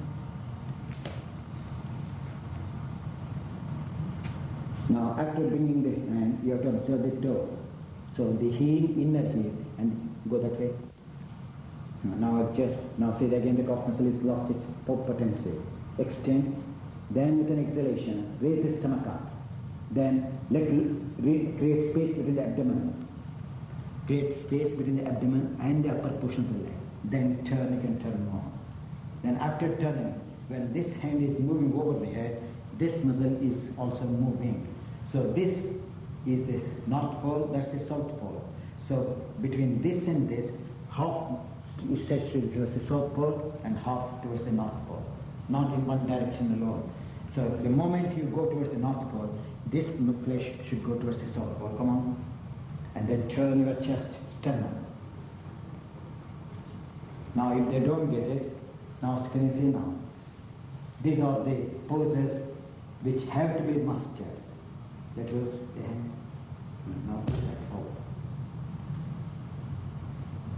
This opening has to come. Inhale, come out. Take this foot in. Go that way. Then, now, the most important is when I am making him to do, so that you see that I give a better motion. Now, I keep my hand here. I move the flesh towards the buttock. Now, you can place the hand better. Can you see now? My finger was deep in. Now it has come out. Now I have created tremendous space. And now lift the quadriceps up. It's very difficult to keep the heel on the floor. So in the beginning you should allow, as I am allowing you to do. But afterwards slowly you have to take the heel inwards more and more. Follow now? Now see, there is no light. Then slowly the heel has to be turned in such a way that one day or the other it touches the floor. As I tell you now, that all right, first learn the stretch, then try to learn the heel. So also you should tell your pupils. Now inhale, come up. That's why we say God is near yet too far. It's a long way to go. The pose is near yet too far to reach.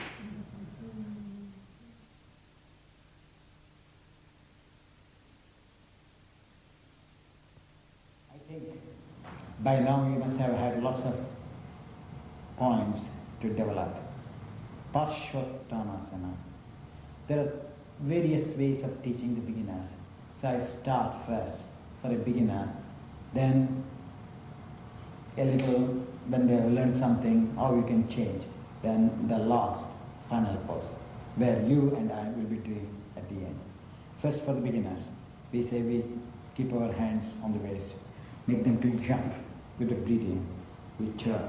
Then in this position, we teach them the big toe in contact with the floor. When we do, we cover our heads, we lift like that. Can you see it? All of us do like this. So keeping that outer big toe on the floor, we should know how to stretch the body.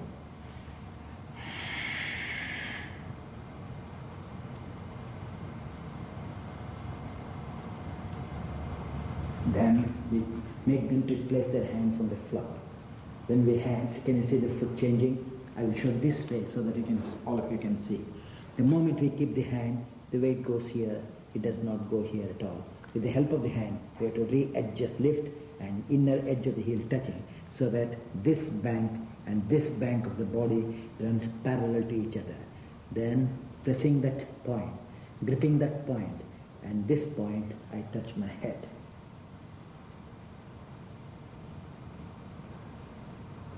If you observe carefully, now here and here, this is above, this is below. These are the faults which people do. Now by pressing that big toe, I lift this buttock up.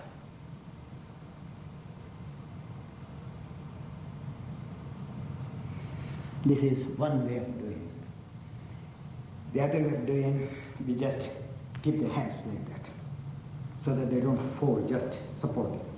Then with an exhalation, same way, we are supporting here.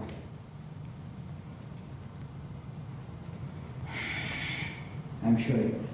So to curl back is difficult. So this muscle will be resting on the sacral ones. Now can you see I'm supporting it there in order to stretch.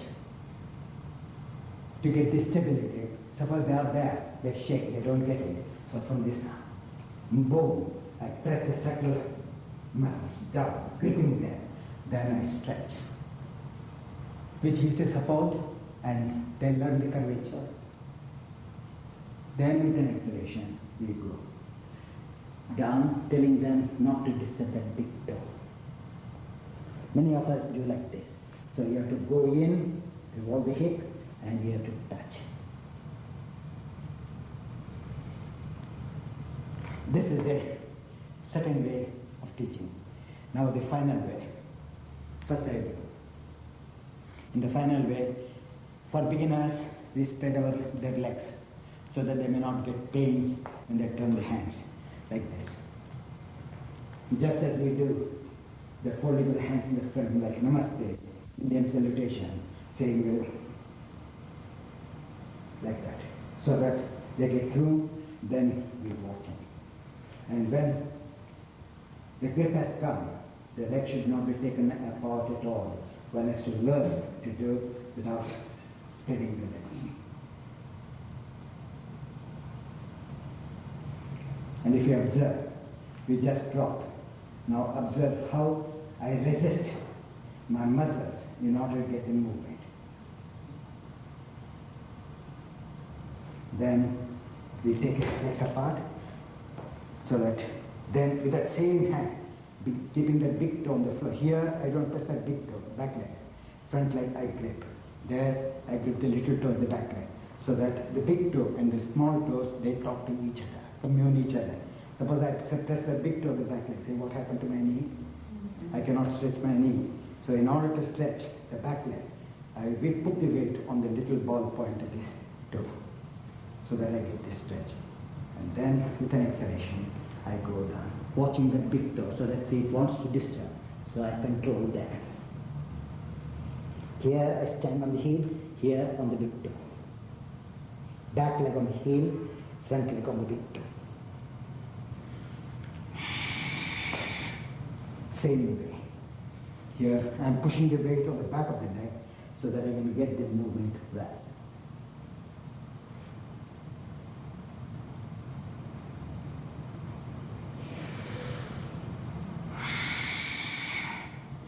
Here, sometimes when we say, we just throw the head back, whereas you see the pubis. So I move the pubis forward to get the good stretch from the foot. Then, can you all do it? Now, I'm taking the final pose as you are not beginners. Just have shown how you should start for the beginners, but not for you people. Now join your arms first together and measure your middle finger. The length of the middle finger should be measured. One will be long, one will be short. So that short one will always disturb the entire shoulder and shoulder blade. And then extending the inner middle finger, turn the palms upwards. Then extending the middle finger and lowering it to go up. Good. Good. Good. See, the middle finger is dropping.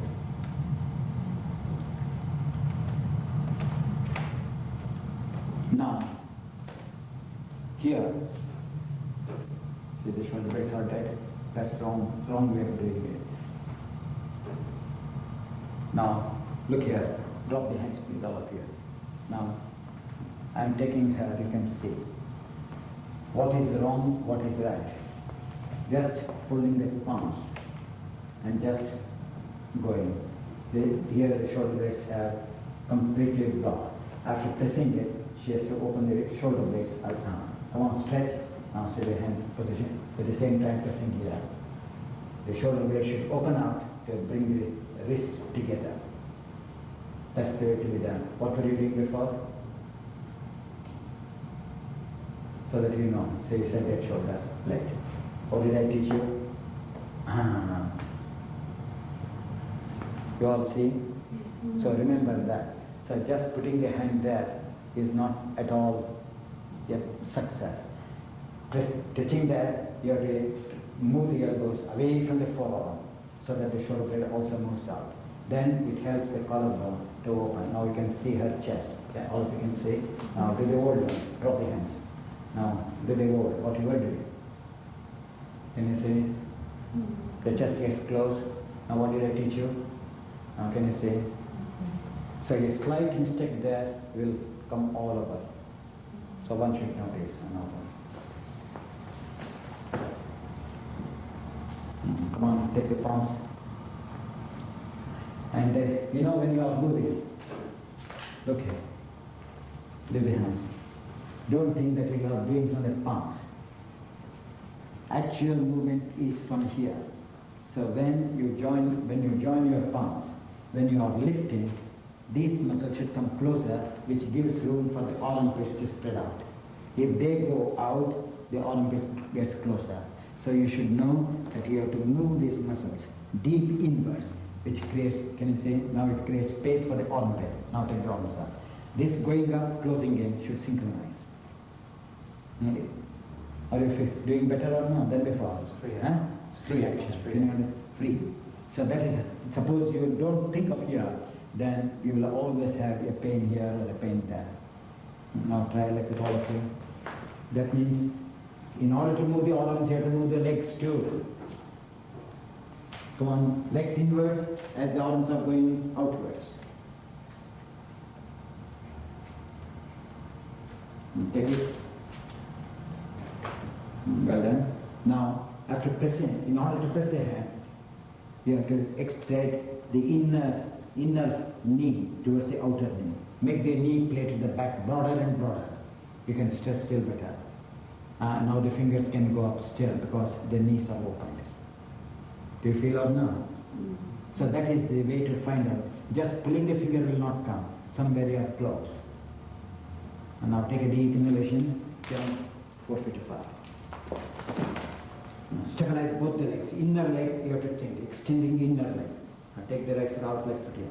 Firmness in the inner leg. And now revolve, both inner legs. Now, to throw the head back, the brain is on the inner left leg, not at all on the front leg. Come on.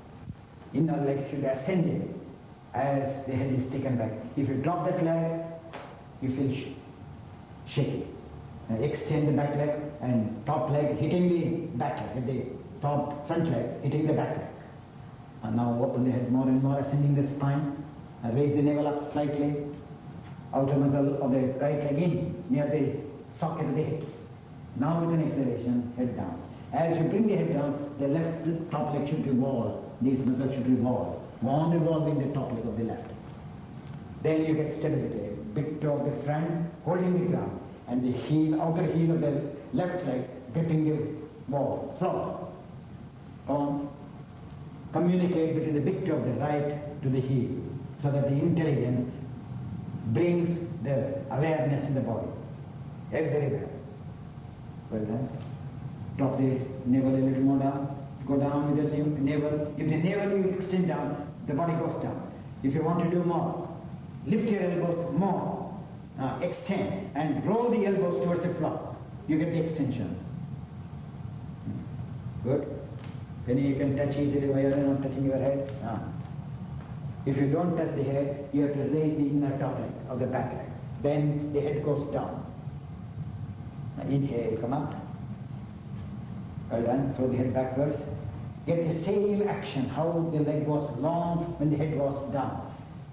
Now you throw the head back, you can feel that the legs are not so long. Now without shaking, I will give you one new point. Without shaking, the right inner buttock should hit your tailbone. Do you feel the lengthening in the body? Well done. Now with an exhalation, move the head down. Come with the trunk down. Come with the trunk. Extend the skin of the tailbone towards the head. When you go down, the skin goes back. So allow the skin to follow the spine. Now allow the skin here to follow the spine. So cognitive action should synchronize with the cognitive feeling. Come on. So that the organ of perception, the skin, and the organ of action, the flesh, are synchronized, coordinating together, balancing each other very well, and they should talk to each other.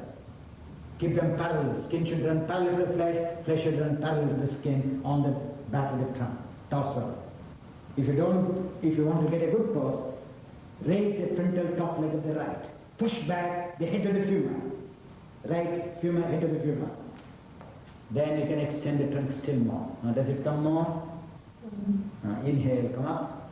When you move the head, the femur of the right leg should go back. Head of the femur, frontal femur should always touch the back leg. Come on. Then throw the head back.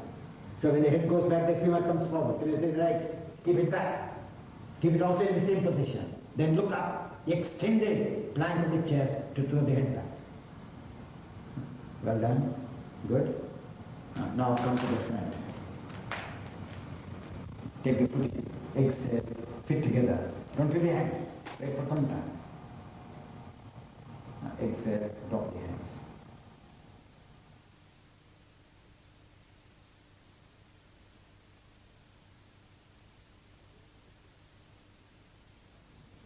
Majority of the people find it very difficult, especially in the Western countries, because here the weather is cold.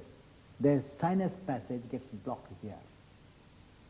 Due to the blockage of this sinus passage, the moment they go to head balance, they get blocked. So naturally they cannot breathe, or the eyes becomes red. Or some people hold the breath after inhalation in order to raise the leg, and that not only increases the pressure but also blocks the throat, or they suck the tongue, close the throat, they find it difficult to breathe. If such things happen, that means blockage of the nostrils, heaviness in the breathing, burning sensation in the eyes, flushing of the head, they have to do, as a car has got forward gear, reverse gear, neutral gear. So also in yoga, there are standing poses, inverted poses of the reverse gear. Forward movements are not there, forward gears. So in between there are neutral gears. One cannot change from the one gear to the second gear without coming to the neutral. So there are several neutral poses in between. So if we add those neutral poses like half tongue bending forward stretches, then what happens? There is a freedom in the sinus passage. Then the person can do head balance.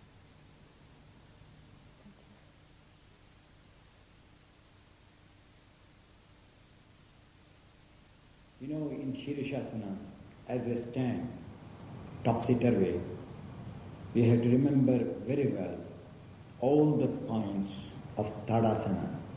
If you forget any one point of Tadasana, Shirishasana, though you balance on your head, your legs do not control properly, shakes the brain, shakes the spine, shakes the arms. So you have to be very careful to get all the points while doing Tadasana. When we do the Tadasana, we glue the skin from the sides to the front, and then we do straight Tadasana. In that stretching, we feel the muscles, the skin of the front leg, the back of the knees, the ankle, the heels. Similarly, the same should be felt when we do head balance. Though we are standing on the head, actually the firmness should be on the legs. Now, I will show you Shirishasana.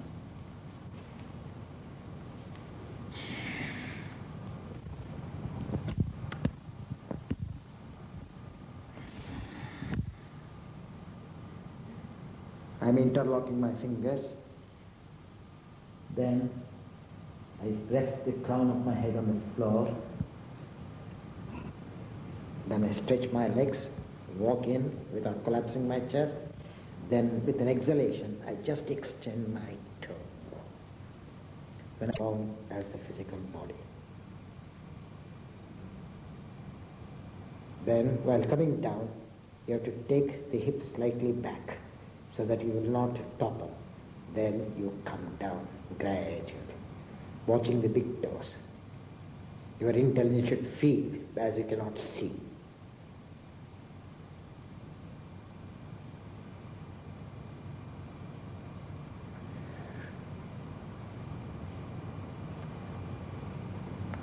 Then you have to bend your knee as soon as you touch the floor. Slowly lift up, stand.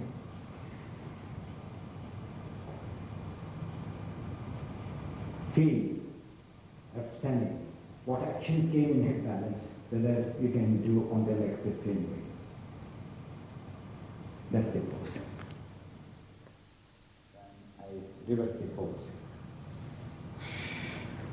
You have to bend your knee, you have to take them back.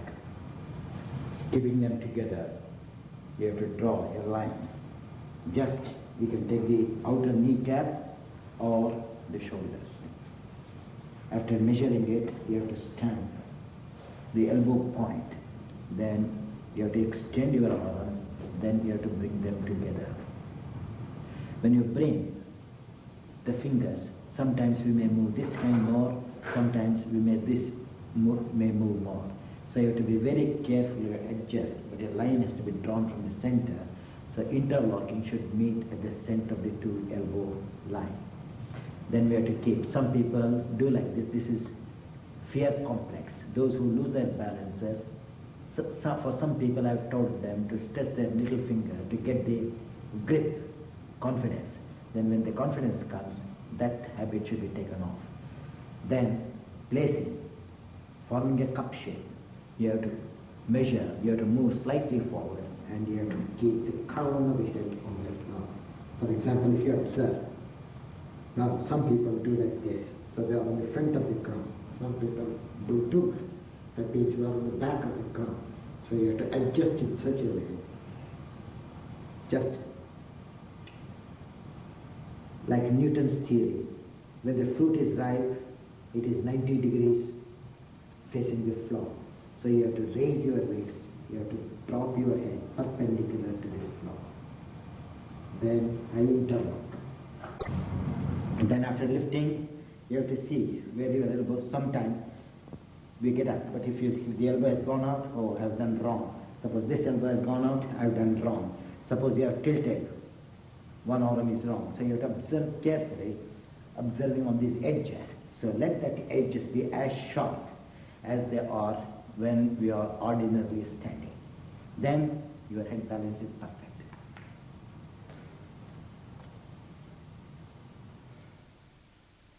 So all of you, keep your elbows, as you know, measure it correctly, parallel to each other, interlock your fingers. After interlocking, find out the middle of the fingers, knuckles, should line exactly in between the middle elbows. Now rest your head on the floor, raising the hips a little more, so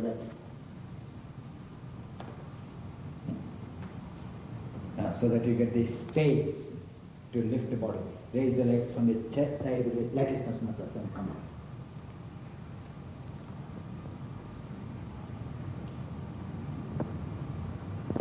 Balance yourself, then I will correct it.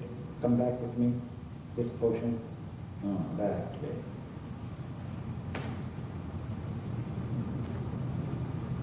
Now in head balance, the front leg skin should be moved towards the trunk and the back leg skin should be lifted away from the trunk.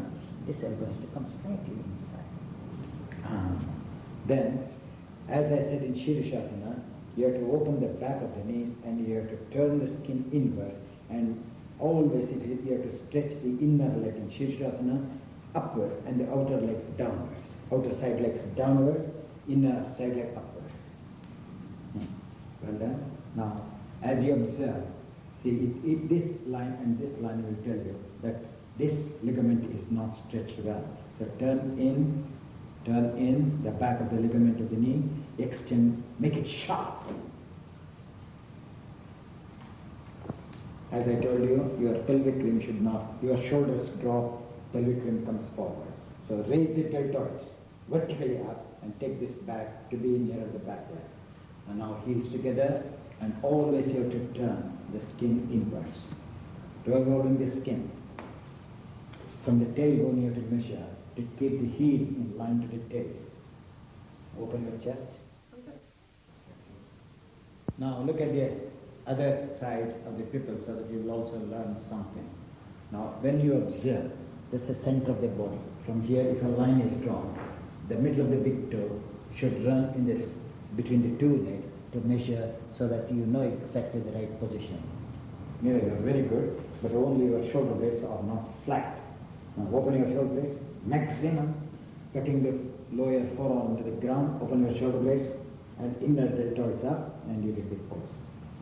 Here, the tailbone is not at all going in. Tuck in the tailbone, tuck in, and then extend the back inner leg. So like that, each one has some weaknesses which have to be observed and given. Here also, now though your pose is good, this leg is straight, this is not straight. So you have to turn the knee bone of this leg, just turn backwards. And then roll this outer quarters of muscle deep in. And then make the top leg thin and then go up. All of you, the top leg should be thinner and thinner. You have to compress. Say again, disturbing the shoulder blade, baby. Come on, suck into the bone, the flesh, and then set the inner leg. Correct? You have to always observe. The intelligence should be touching the back leg as well as the front leg. If it only touches here, your leg is in the front. If it touches on the back, your leg has gone back. So you have to measure. Take the center body as the wall of the intelligence. The front leg and the back leg should be brought in line to the middle body. That way. What you did just now. Try again. Even the chest also. Even the middle of the arms also. Adjust. The periphery, the wings of the body should be intelligence. Should be the middle part, median portion. The others are the wings of the body, flesh. Adjust. The shin is loose.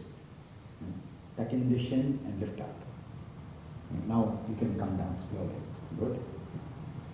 Now, when you are coming down, the shins, bone should be ascended. Then you have to come down. Ascending the bones of the legs, you have to descend the foot. Gone ascending.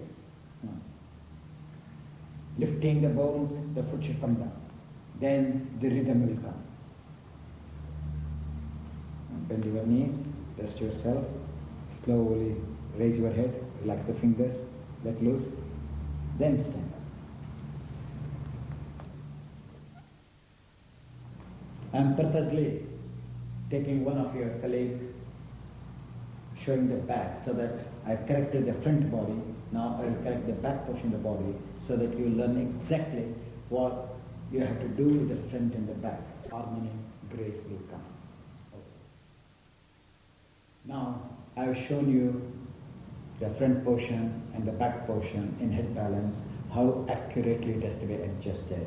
If there are overstretches, you have to understretch them. Where the understretches, you have to think and stretch them very well. Then only there is a tremendous balance, grace and harmony in the pose. If you just do it, just keeping the head down and leg on the air, that is not head balance. Head balance should be as accurate as when you stand in Tadasana.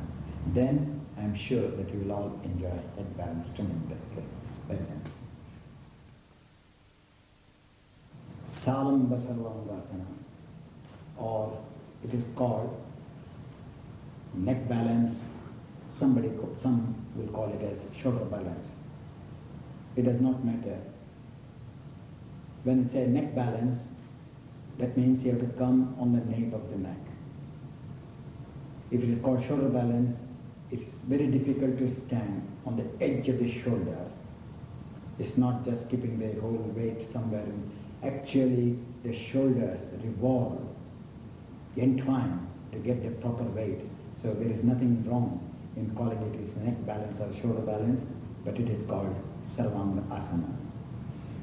Here, in this Sarvanga Asana, I have purposely used 5 mat for the simple reason that in the West, when people do the shoulder balance on the floor, their neck being very short, sometimes it may snap.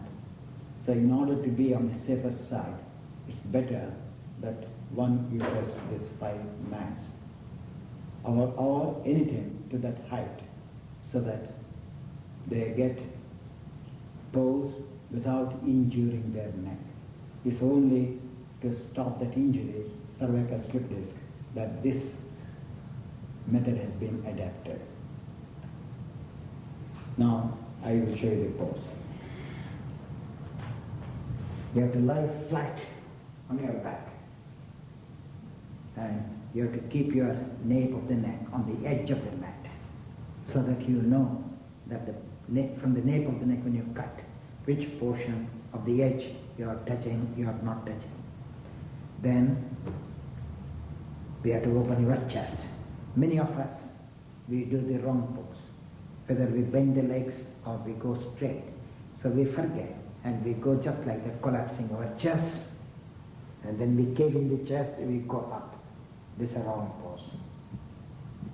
Here what happens? The whole frontal trunk has sunk into the neck, so you cannot adjust at all. So never cave in the chest when you start the shoulder balance.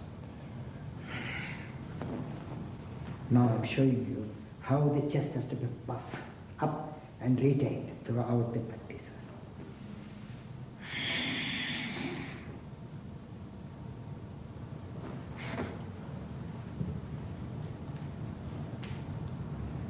Can you see the difference?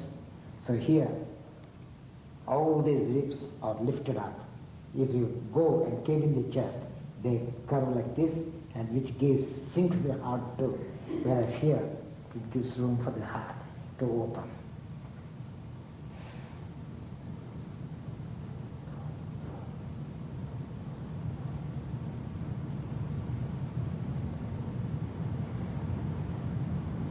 It's a very soothing pose.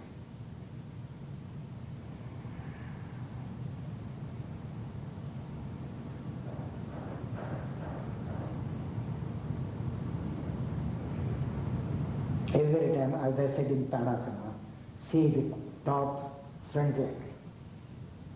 The bottom leg closes, but the top leg never closes from the knee to the groin. Now how I turn in, so that the front leg is also from the side to side run parallel to each other.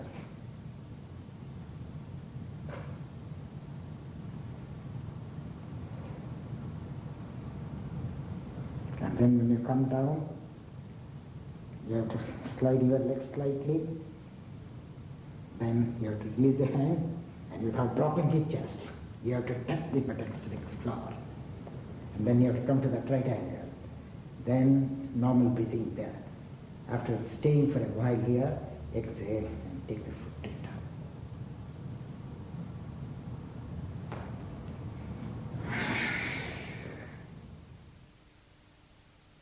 Showing this pose from the back so that you understand the manipulation of fingers and the adjustment of the elbows on our back.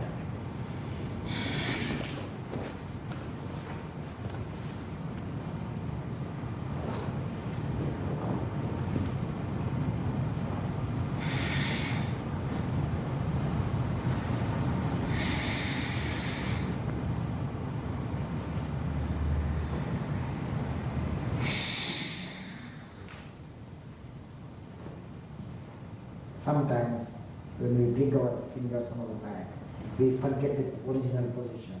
So we play. So one elbow goes out, one elbow comes here, or we may play here, and when you take in, it may go out. So you have to be very careful. So you have to stretch first, holding the here, or stretching like that. Then you have to flex your elbow. Then you have to bring your fingers on your back to adjust.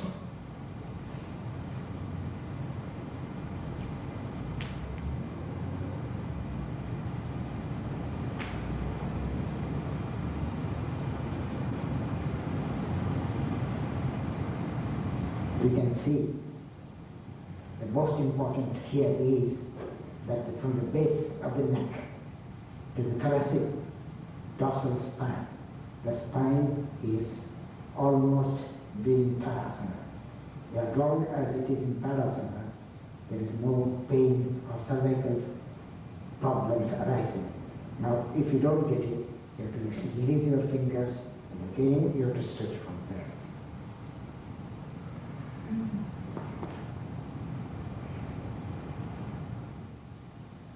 So that there is absolutely no injury. It is known as traction. So in this position, I have given the traction to the cervical spine.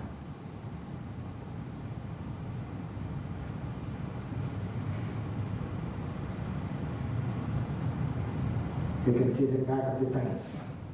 How I revolve the skin to get the broadness on the back of the thighs.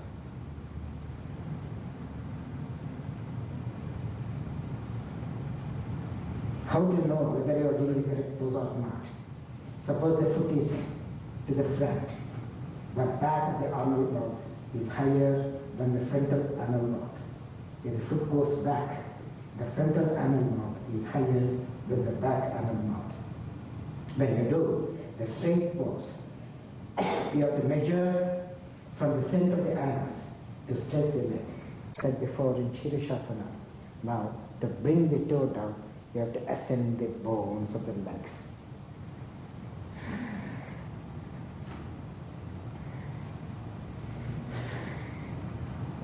You saw me, I took the hips slightly back so that the legs can go down without any jerk. Then I stretch the legs. Those who cannot interlock their fingers, they can keep this way or they can relax. And those who want good stretch on the shoulders, they can interlock the fingers. Then turn the wrist, you can stretch. And then after stretching, now see the ligaments of the outer knee with the help of the thumb, how I lift my legs.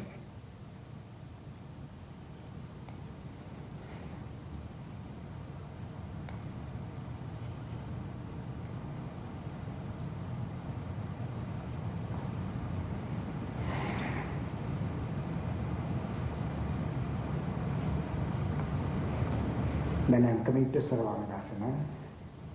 Just to know what is right stretch of halasana in the inner leg, I show you one leg. This stretch you have to observe.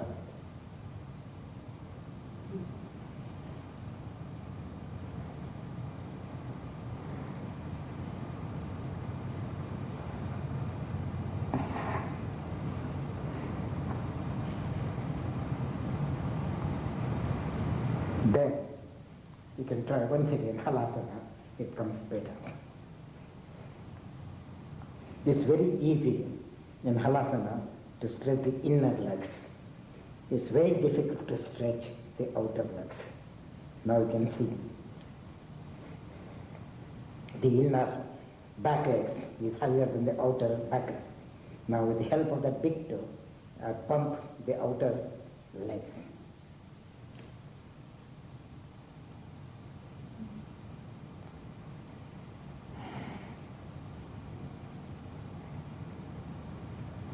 That is halasana.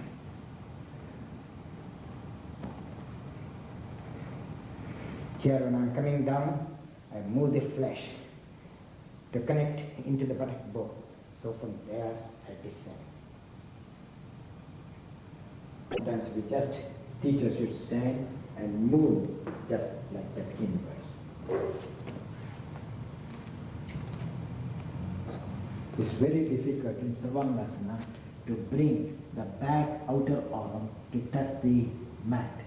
So you have to bend your level and then you have to turn this muscle. This triceps deep in, back. The more the outer triceps touches the back, the better the grip. You adjust yourself as I said, outer triceps. Adjust that also. And with your hand you have to lift this portion up. Good. Now close the lift, the socket of the hips up. Suck in and stretch it. Good.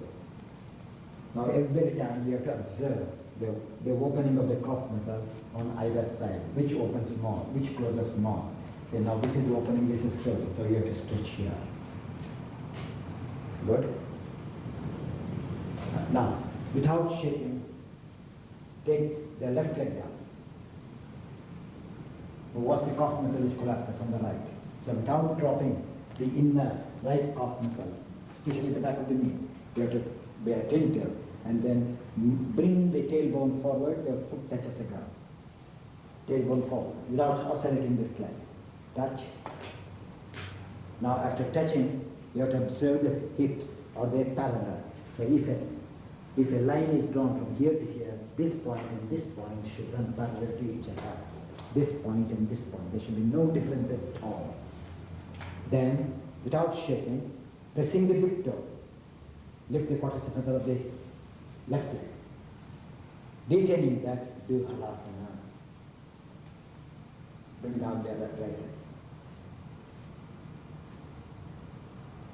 Then, join the feet together. Take the hands back. You have to observe here the spinal muscles. So if there is something wrong, so just you have to lift like that so that you feel the even stretch here. You are lifting here more, dropping here. So this leg should be lifted up in order to balance the body. Good. Lift the shoulder blade, pressing this muscle. You have to always press in Sarvangasana, the outer triceps. In Halasana, the inner bicep skin should press to the ground. Then also you have done standing poses. In between, you can do this pose. You have to place your palms in such a way that you grip the floor firmly. Then, by pressing the knuckles of the thumb, you have to extend the inner arm towards the shoulder, like this. Then you have to stamp your foot firmly.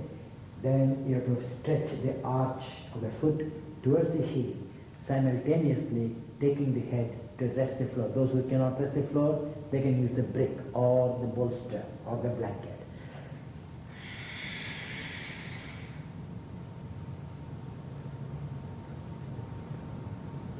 This is the pose. Watch carefully from the upper arm. I give a stretch towards my tailbone.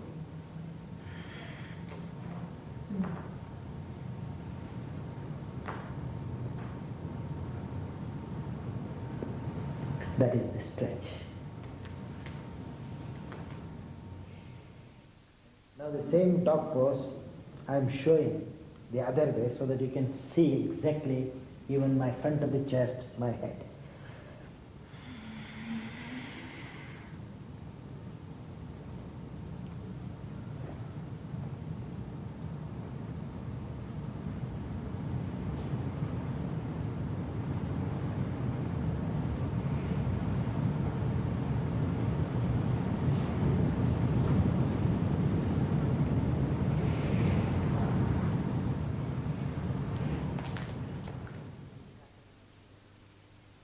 from the sides, you can see, look at my toes, look at the curvature of my ankle, stretching of my calf muscle, then the ligaments of the knees at the back, lifting of the hip. Look at my waist, diaphragm, latissimus muscles, stretching of the skin of the outer armpit, how they stretch, separate from the arms and the trunk. Pressure of the finger. The fingers are pressed towards the heels, so that there is a single stretch from the index finger to the outer heel at the big toe.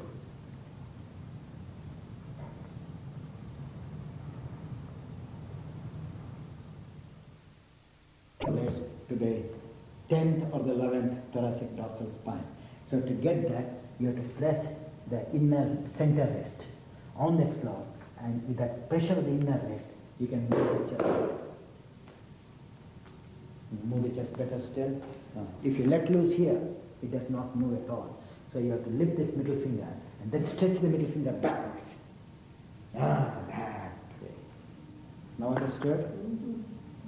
The middle finger, frontal middle finger grips, but the back middle finger pushes backwards towards the wrist. Try again, all three. With that middle finger. That's the good opening of the chest. Come inside.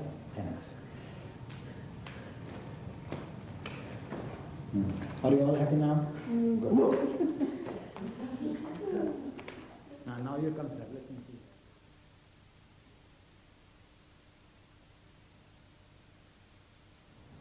You know, yoga is a subject which deals with the intellectual problems, emotional problems, and instinctive problems. As such, postures, which is a part of yoga, is yoga. It cannot be separated as if it is completely a different subject away from yoga. When we are practicing the postures in the beginning, we certainly think for health only, well-being.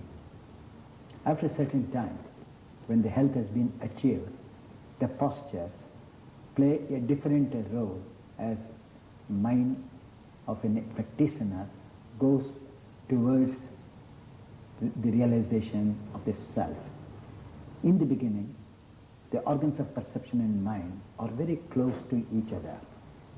That's why we are tempted to the external environments. While we are practicing the asanas, without becoming lonely, asanas take away the mind from the organs of perception and moves closer towards the self. So that's why as we go on practicing, it becomes a spiritual asana. Till then, we have to work physically in order to keep each and every part of our body, the circulatory system, respiratory system, glandular system, digestive system, excretory system, and we have to do various postures for the glands to bathe in blood so that they can secrete the hormones to maintain a balanced mind, a balanced body, and balanced self. Health covers body, mind, and soul. Yoga is the union of body with the mind and mind with the soul, so that all the three are one. Then one cannot differentiate between physical health, mental health, spiritual health, and that is pure divine health from the body to the soul.